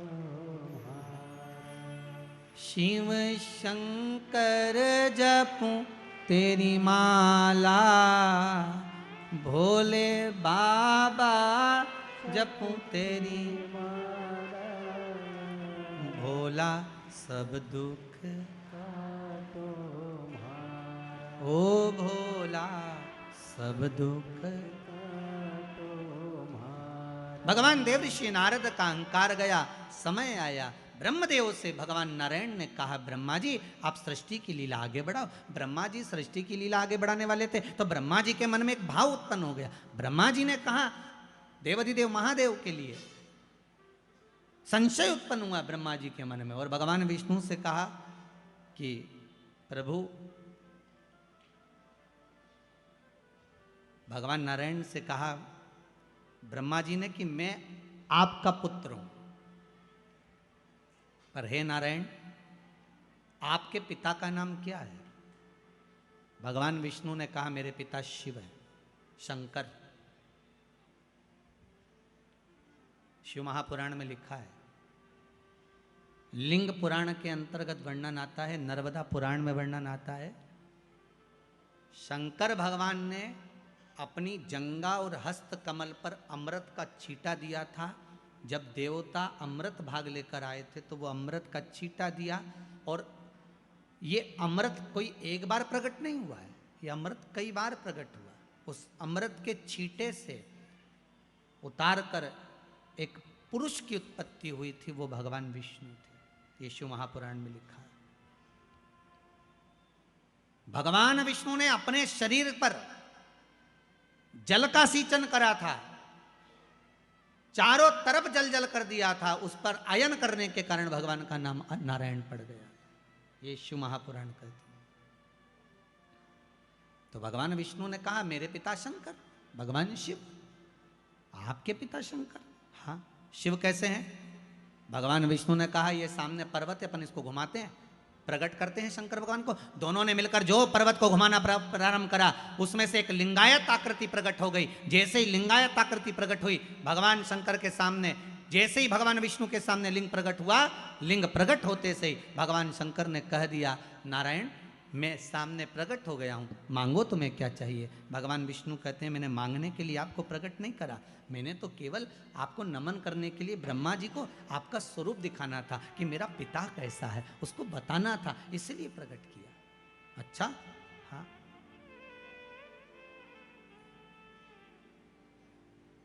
मैंने आपको इसलिए प्रकट किया। भगवान ब्रह्मा जी के मन में भाव उत्पन्न नहीं हुआ। भगवान ब्रह्मदेव ने कहा अगर ये शंकर भगवान का जो शिवलिंग है, भगवान का जो स्वरूप है, इनके चरण कहाँ है, इनका सिर कहाँ है? जिस शिवलिंग पर आप पानी चढ़ाते हो उसका चरण कहाँ पर है? ढूंढा कभी आपने?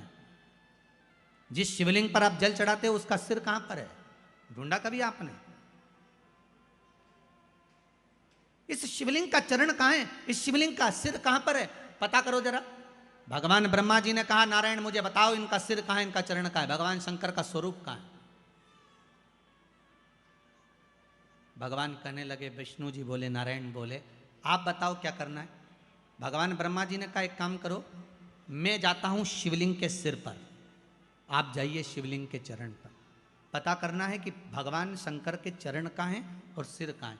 भगवान विष्णु ने मना करा, मैं जानता हूँ चरण नहीं मिलेंगे, ना सिर मिलेगा ना चरण मिलेंगे, पर नहीं माने, चले गए, जाते गए, जाते गए, जाते गए। भगवान नारायण पताल में जाते गए और भगवान ब्रह्मा आकाश में जाते गए।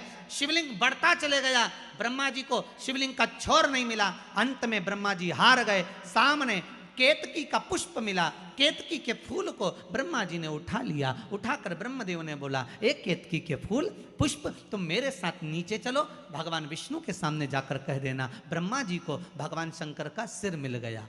केतकी का फूल बोला, मैं काय को झूठ बोलूं, व्यक्ति झूठ जब बोलता है जब उसका कोई फायदा होता है, और एक झूठ अगर व्यक्ति ने बोल लिया तो उसको फिर झूठ पर झूठ बोलना पड़ता है। जैसे बटन लगाते हैं ना लोग बात, अब हमारे पास तो बटन वाली शर्ट भी नहीं तो बता देते, हमारे पास तो बद्दी वाली है। बटन जो लगाते हैं ना, एक बटन अगर गड़बड़ लग गई है तो पूरी शर्ट की डिजाइन बिगड़ गई है। एक झूठ अगर गड़बड़ बोल दिया है तो तुम्हारी जिंदगी की भी डिजाइन गड़बड़ हो गई है, ध्यान रख लेना। इसलिए बटन सही लगे, एक बटन गड़बड़ है तो दूसरी भी गड़बड़ लगेगी, दूसरी गड़बड़ है तो तीसरी भी गड़बड़ लगेगी, तीसरी है तो चौथी भी गड़बड़ लगेगी। इसलिए सही बटन लगाओ, झूठ पर मत जाओ। राम नाम जम के तो बोलो, राम नाम सत्य है, सत्य को जीवन में उतारने का प्रयास करिए। सबसे ज्यादा प्रिय शंकर जी को सत्य ही है, बोलो सत्य। पर आज के जमाने में सत्य बोल दो तो लोगों को बुरा लग जाए। गुरु जी सत्य बोल दो, सत्य है। केतकी के फूल ने कहा मेरा भला क्या होगा अगर मैं झूठ बोलूंगा तो। भगवान ब्रह्मा जी ने कहा सारे देवताओं पर तुझे चढ़वाऊंगा, सुगंधित बनाकर रखूंगा, चल। केतकी मान गई। आगे चले तो सामने से गौ माता निकल कर जा रही थी। गाय को देखा, ब्रह्मा जी ने कहा गौ माता रुको तो, इधर आओ। गौ माता आई। ब्रह्मा क्या बात है? गौ माता जी ने कहा, ब्रह्मा जी बोले तुम हमारे साथ चलकर नीचे एक बार भगवान विष्णु के सामने कह दो कि ब्रह्मा जी को सिर मिल गया, शिवलिंग का सिर मिल गया ब्रह्मा जी को, आप चलकर कह दो। गौ माता ने कहा मेरा फायदा क्या है? ब्रह्मा जी बोले घर में सबसे पहली रोटी बनेगी तो तुम्हारे को दी जाएगी। व्यक्ति का फायदा होता है तब वो झूठ बोलता है। गौ माता ने झूठ कह दिया, ठीक है चलो। ब्रह्मा जी नीचे आए। भगवान विष्णु ने पूछा ब्रह्मदेव आपको भगवान शंकर का सिर मिल गया? ब्रह्मा जी बोले नारायण पहले आप बताओ कि आपको भगवान के चरण मिल गए? भगवान विष्णु ने पहला ही शब्द सत्य का बोल दिया कि मुझे शंकर भगवान के चरण नहीं मिले। अब एक बार सत्य बोल दिया तो फिर झूठ बोलने की बात ही नहीं। जिस दिन शंकर भगवान ने भगवान ब्रह्मा के सामने, शिवजी के सामने सत्य बोला था, उस दिन से भगवान विष्णु का नाम सत्य नारायण पड़ गया। क्या नाम पड़ा? सत्यनारायण।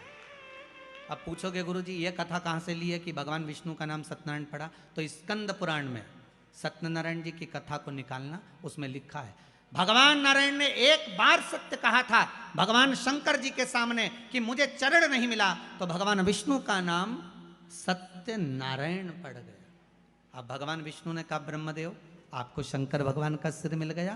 ब्रह्मा जी बोले हाँ मिल गया। ना मानो तो केतकी के फूल से पूछो। जब तुम सत्य बोल रहे हो तो प्रमाण देने की जरूरत क्या है? सत्य को प्रमाण चाहिए क्या? नहीं। प्रमाण किसको चाहिए? असत्य को। असत्य को प्रमाण।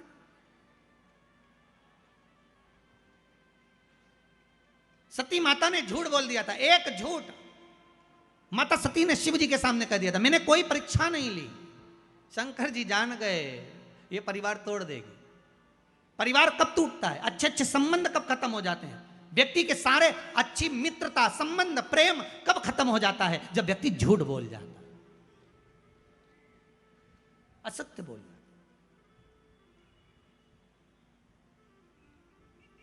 केवल एक झूठ के चक्कर में माता सती ने अपना पूरा परिवार नष्ट कर लिया, शिव के करीब नहीं जा पाई। एक झूठ ने सती माता को शिव से दूर कर दिया, असत्य बोल दी। अब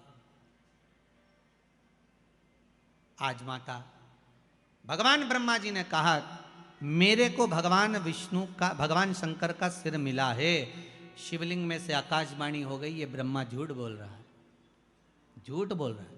ब्रह्मा जी बोले आकाशवाणी झूठी है, ना मानो तो केतकी के फूल से पूछ लो।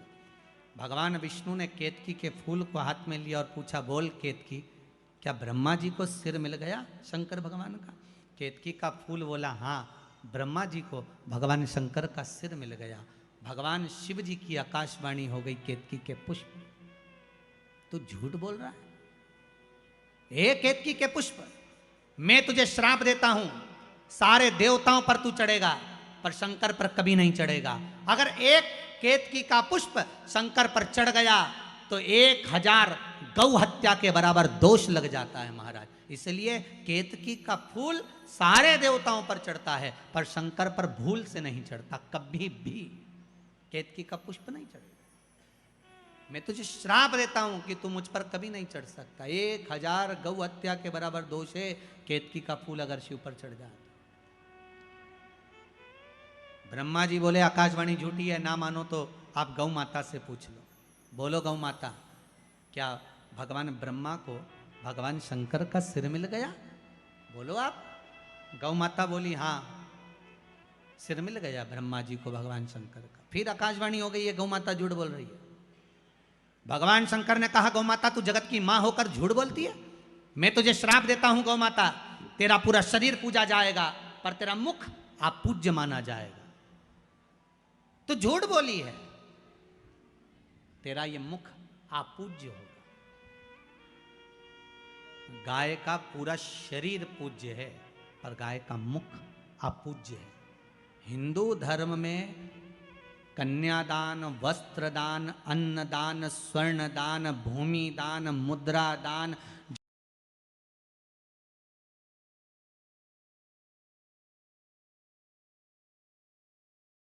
पकड़ कर करना पड़ता है। गाय के आगे से कभी गौदान। मेरी प्रीत ना टूटेगी भोले बाबा से, मेरी प्रीत ना टूटेगी। जो गाय के पीछे से पूंछ पकड़ कर करना पड़ता है। हिंदू धर्म में सारी परिक्रमा आगे से, पीपल की परिक्रमा आगे से, मंदिर की परिक्रमा आगे से, माता पिता की परिक्रमा आगे से, गुरुजन की परिक्रमा आगे से, तीर्थ की परिक्रमा आगे से। पर हिंदू धर्म में एक परिक्रमा ऐसी है जो पीछे से चालू होकर पीछे विराम होती है, वो गौ माता की परिक्रमा है। गाय की पूंछ से चालू होकर पूंछ पर विराम होती है, क्योंकि इसने झूठ बोल दिया। और केवल एक बार झूठ नहीं बोला है गौ माता ने, 2 बार बोला। राम जी जब बन गए, फाल्गु नदी के तट पर भी गौ माता ने झूठ बोल दिया।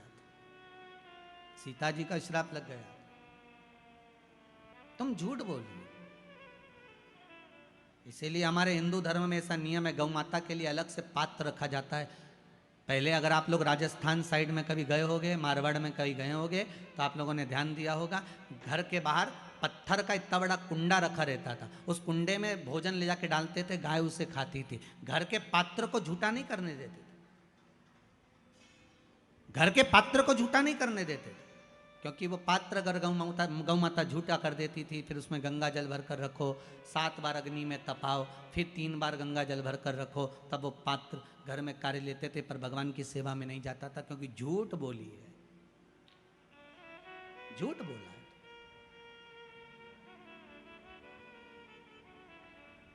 और देखिए वही गौ माता जिसने झूठ बोला, वही गौ माता शंकर से बाद में निवेदन करती है कि दुनिया के लोग मुझे पूछेंगे नहीं, आप कृपा कर दो।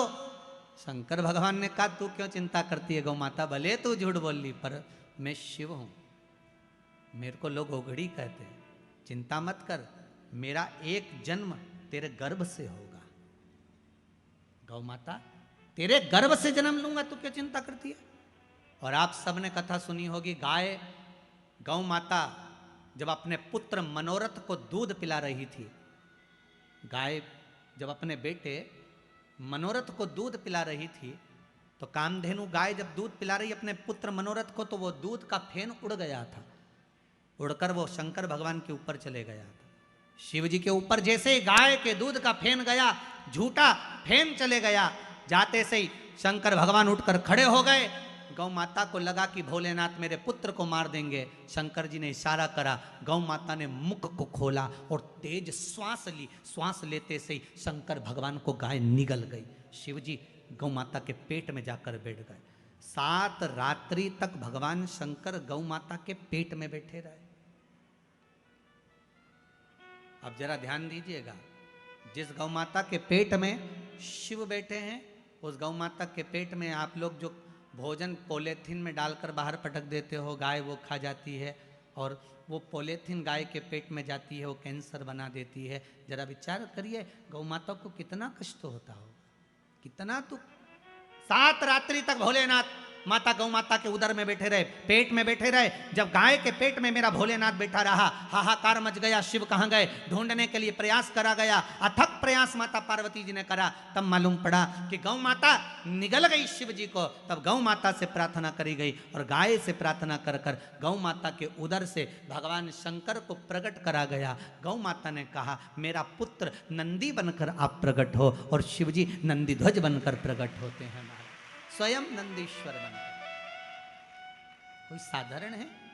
गौ माता पूज्य बना दिया वापिस मेरे शिव, वापिस पूज्य बना दिया। शंकर है ही ऐसा, मेरा ओगरदानी मेरा शिव है ही ऐसा।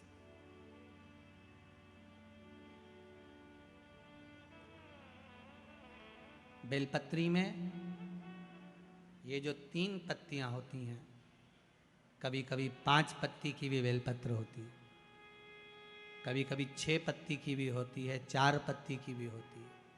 उस बेलपत्र का बड़ा महत्व होता है महाराज जी। 4 पत्ती की अगर बेलपत्र मिल जाए तो महाराज जो लकवे वाला शरीर होता है, जिसके शरीर में लकवा लग जाता है, उस लकवे के शरीर वाले के लिए 4 पत्ती की बेलपत्र शंकर भगवान पर समर्पित कर कर अवधूतेश्वर महादेव के नाम से 7 लोटा पानी, 7 कलश, पीले चंदन का जल शिव जी को चढ़ाया जाता है।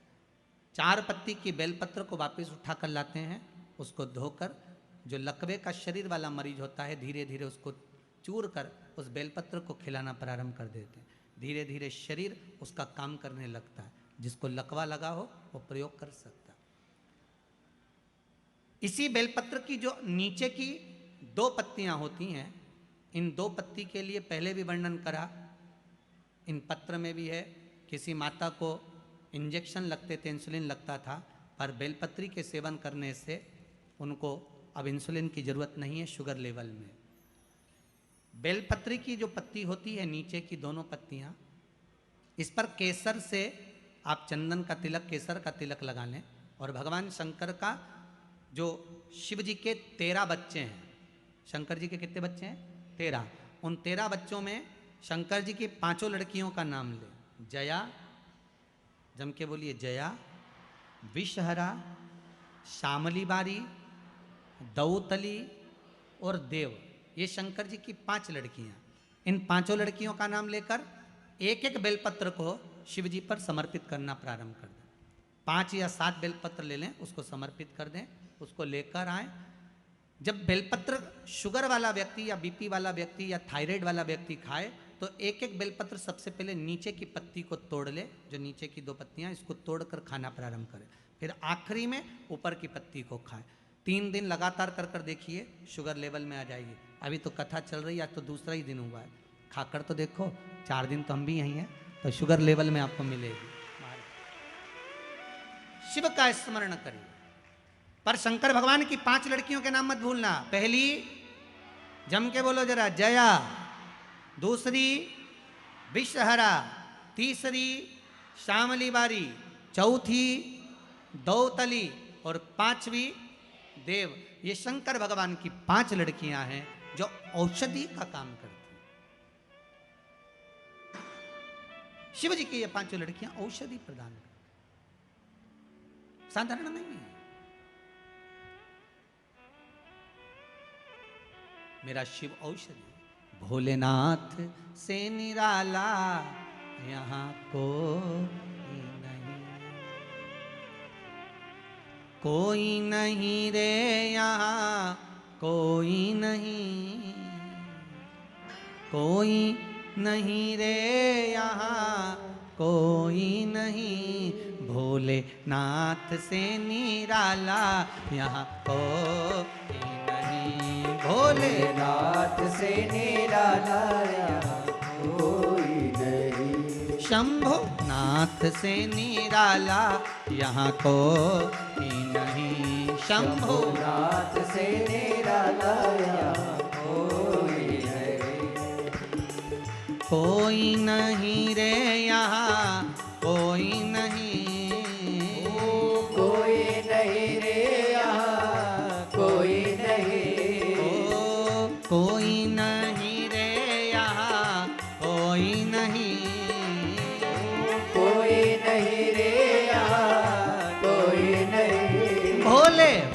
से निराला यहाँ कोई नहीं। भोले नाथ से निराला यहाँ कोई नहीं। जय हो।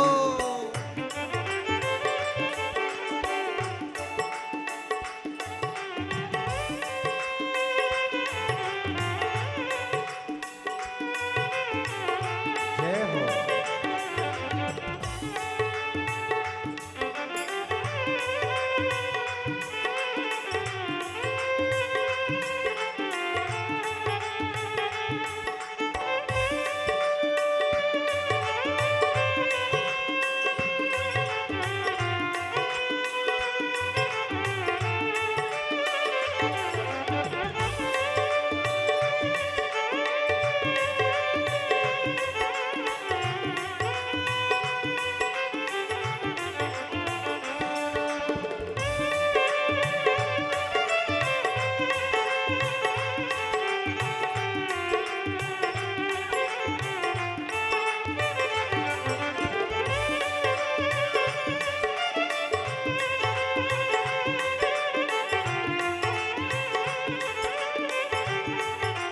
जय हो।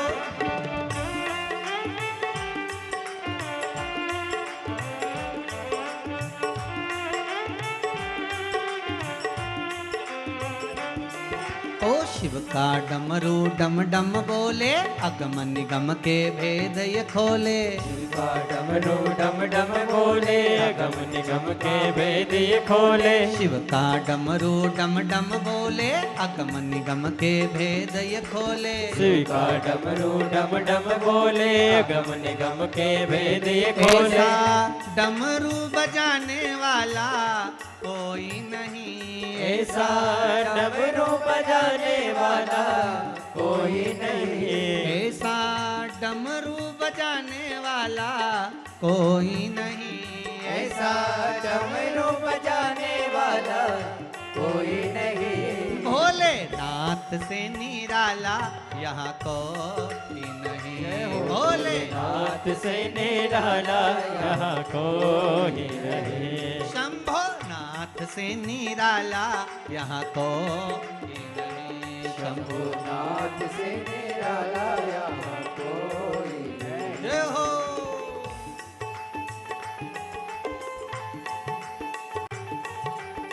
जय हो। जितने बाहर वाले गेट जय के पास हो। खड़े हैं वो भी दोनों हाथों से ताली बजाते हो। जय हो।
जब जब करमट बदले, पाप चमकते अगले पिछले। काया जब जब करवट बदले, पाप चमकते अगले पिछले। काया जब जब करमट बदले, पाप चमकते अगले पिछले। काया जब जब करवट बदले, पाप चमकते अगले पिछले। ऐसा जोग जगाने वाला कोई नहीं। ऐसा ज्योति जगाने वाला कोई नहीं। ऐसा जोग जगाने वाला कोई नहीं। ऐसा ज्योति जगाने वाला कोई नहीं। भोलेनाथ से निराला जय हो। यहाँ कोई नहीं। भोलेनाथ से निराला यहाँ कोई नहीं। शंभुनाथ से निराला यहाँ कोई नहीं। शंभो नाथ से निराला यहाँ कोई नहीं। ओ कोई नहीं रे यहाँ कोई नहीं। ओ कोई नहीं रे यहाँ कोई नहीं। ओ कोई नहीं रे यहाँ कोई नहीं। कोई नहीं रे यहाँ कोई नहीं। भोलेनाथ से निराला जय हो। यहाँ कोई नहीं। भोलेनाथ नाथ से निराला यहाँ कोई नहीं। भोले बाबा से निराला यहाँ कोई नहीं। भोलेनाथ से निराला यहाँ कोई नहीं। भोलेनाथ से निराला यहाँ कोई नहीं। भोलेनाथ से निराला यहाँ कोई नहीं। शंभोनाथ से निराला यहाँ कोई नहीं। शंभुनाथ से निराला यहाँ कोई नहीं। हर हर महा भगवान शिव की कथा कह रही है। शिव ओघड़ दानी त्रिकालदर्शी कैलाशी अविनाशी शिव की कथा। ब्रह्मा जी के सामने भगवान शिव की साक्षी में भगवान नारायण के सम्मुख में झूठ बोल दी है गौ माता। गाय ने झूठ बोल दिया। अब आकाशवाणी कर रही है, ये गाय माता झूठ बोल रही है, ये झूठ कर रही है। ब्रह्मा जी बोले ये आकाशवाणी झूठी है, ये आकाशवाणी जो हुई है ये झूठी है। क्रोध आ गया। महाराज शिव महापुराण की कथा कर रही है। जैसे ही सुना कि आकाशवाणी झूठी है, भगवान शंकर भगवान को क्रोध आ गया और शिव को क्रोध आया और भोलेनाथ जी ने उसी समय भोलेनाथ जी ने अपने चरण का नख तोड़ा और पैर का नख तोड़कर भगवान उस नख को फेंका। काल भैरव प्रकट कर दिए। काल भैरव प्रकट हो गए।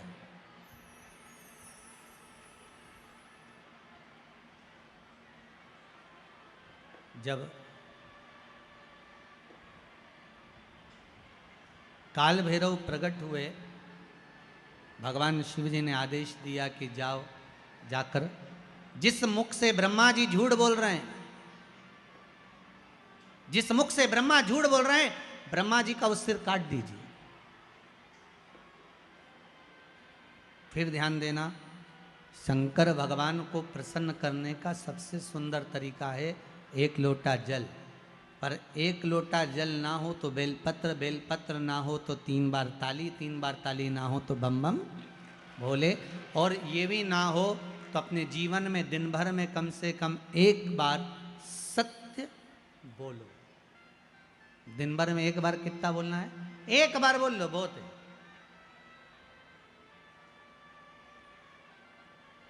जीवन का सबसे ज्यादा सुख सत्य बोलने में प्रकट हो जाए। सत्यम शिवम सुंदरम। सत्य प्रिय है मेरे भोलेनाथ। हर हर महा। भगवान की प्रियता सत्य में, सत्य में प्रियता मेरे शंकर भगवान की कथा कर रही है। ओगढ़धानी त्रिकालदर्शी मेरे कैलाशी की कथा कर रही है। मेरे बाबा की कथा कहती है भगवान शिव काल भैरव को प्रकट करे। काल भैरव ने ब्रह्मा जी का सिर काट दिया। सिर लुढ़कता गया, लुढ़कता गया, लुढ़कता गया, तो भी वो मस्तक झूठ बोलता रहा। मस्तक अभी भी झूठ बोल रहा है कि आकाशवाणी झूठी है। अब सिर कट गया, सिर कटने के बाद भी सिर लुढ़कता लुढ़कता झूठ बोलता गया। ब्रह्मा जी के रक्त, जो सिर कटने पर जो रक्त निकला, वो रक्त से एक नदी प्रकट हो गई जिसका नाम है कर्मनाशा। कौन सी नदी है? जरा जम के बोलिए।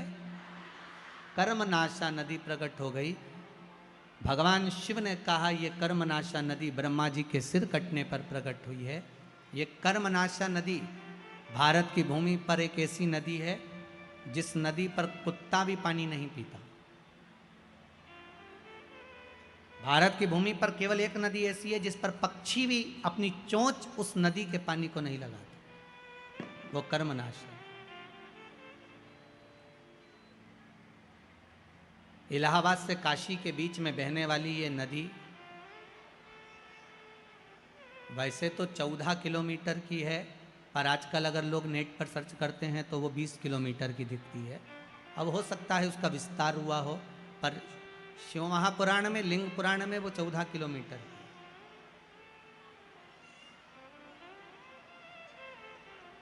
एक कर्मनाशा नदी जिस पर यूपी गवर्नमेंट ने बड़े बड़े बोर्ड लगा कर रखे हैं, इसमें हाथ ना धोइए, इसमें पांव ना धोइए, इसका स्पर्श ना करिए, ये कर्मनाशा है।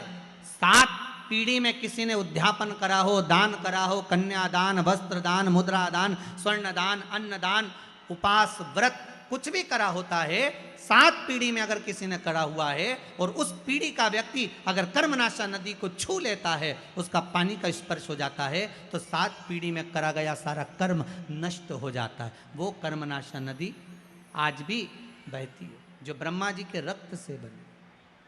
विद्वान लोग आज भी उस नदी के पास नहीं जाते, उस नदी के करीब में नहीं पहुंचते।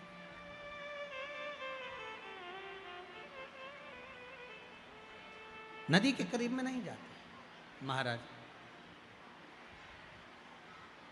शंभु शरणे पड़ी।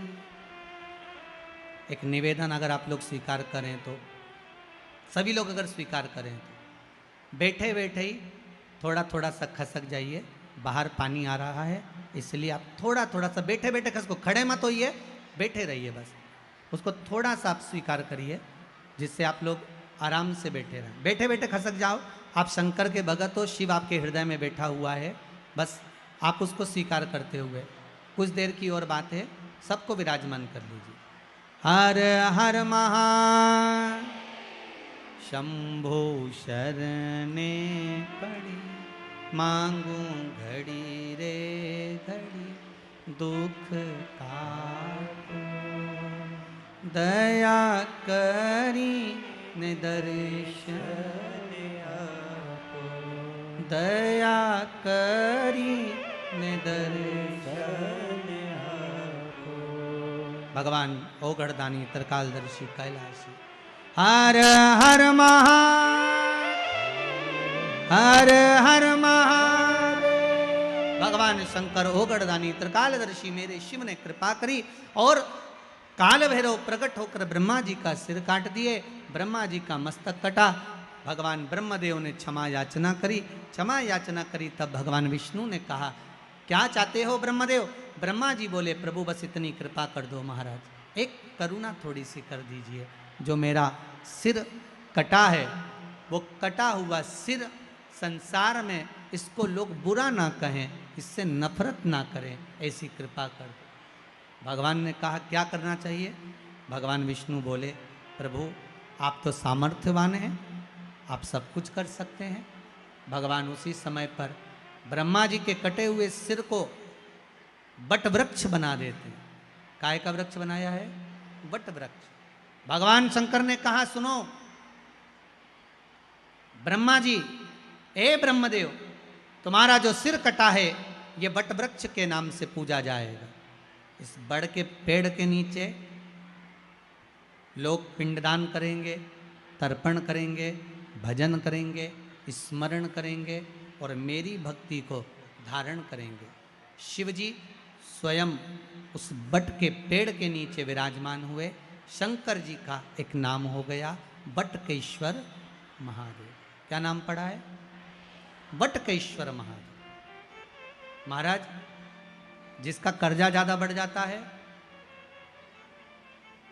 आवक रुक जाती है, कोई कर्जा ज्यादा हो गया, पैसे नहीं आ रहा है, अदालत में कोई केस चल रहा है, निपट नहीं रहा, तो उसके लिए बटकेश्वर महादेव का पूजन किया जाता है। लिंग पुराण में लिखा है कि बटकेश्वर पूजन जो होता है वो भगवान बड़ के पेड़ के नीचे शिवलिंग का निर्माण कर कर, या बड़ के पेड़ के नीचे कोई शंकर भगवान का शिवलिंग हो, वहाँ पर इस पूजन को किया जाता है। जिस व्यक्ति पर कर्जा ज़्यादा हो जाए, या अदालत में या कहीं कोर्ट केस हुआ हो, या तकलीफ आ रही हो, तो बटकेश्वर महादेव का पूजन मान्य है। छोटे से शिवलिंग का निर्माण बट वृक्ष के नीचे करना। और पहले भी आप लोगों को कहा है, ज्यादा बड़ी मूर्ति घर के अंदर ना हो। प्रयास करिएगा अंगुष्ठ आकृति के बराबर की मूर्ति हमारे घर के अंतर्गत हो। और अगर बड़ी मूर्ति भी आपके घर में है तो इसका मतलब ये नहीं कि आप उसको निकाल दें, उसको भी पूजन में रखो, वो अपनी पुरातन है, उसका भी स्मरण करिए। पर प्रयास करो कि बाजार से कोई नए देवता की मूर्ति ज़्यादा एकत्रित नहीं करना। आज के ज़माने में बड़ी बड़ी परेशानी है।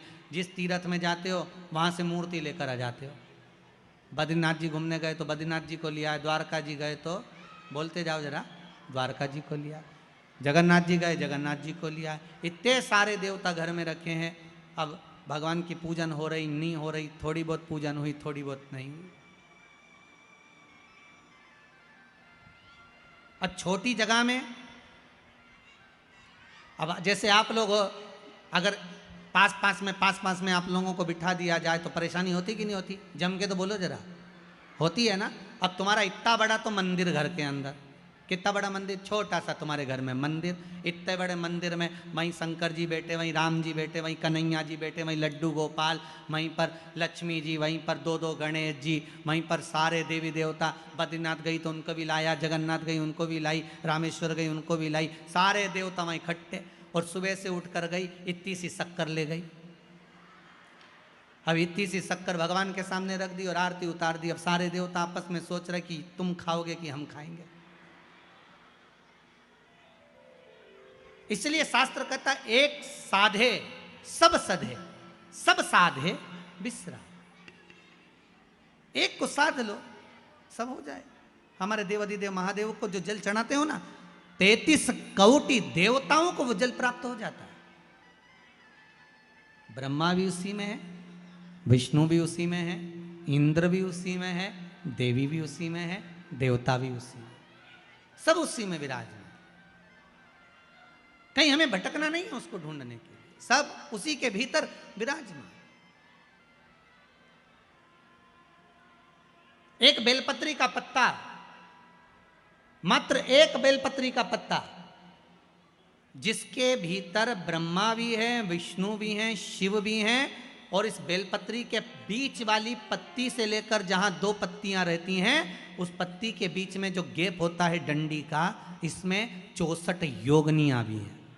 64 योगनियां देवियां भी इसके अंतर्गत विराजमान है। और उस डंडी के नीचे जहां 2 पत्ती है, इस 2 पत्ती के नीचे की जो लंबी डंडी रह जाती है, इसमें 33 कोटि देवताओं का भाग है। उस डंडी के नीचे जो छोटा सा एक मोटा सा भाग रह जाता है, कई बार आप लोगों ने बेलपत्री को तोड़ा होगा तो नीचे एक मोटा सा भाग रह जाता है, महाराज उसके अंतर्गत सारे तीर्थों का भाव जागृत रहता है। उस बेलपत्री को केवल साधारण ना समझे, शिव को अगर समर्पित कर रहे हैं तो वो संपूर्ण उसी के अंतर्गत है, संपूर्ण।